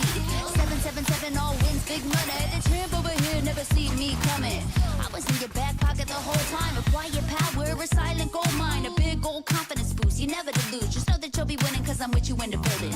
I'ma keep you with the good mood. Keep you up all night. Never around you. Baby, this is so vibe. Got me dancing like a soul train. Laughing the whole time.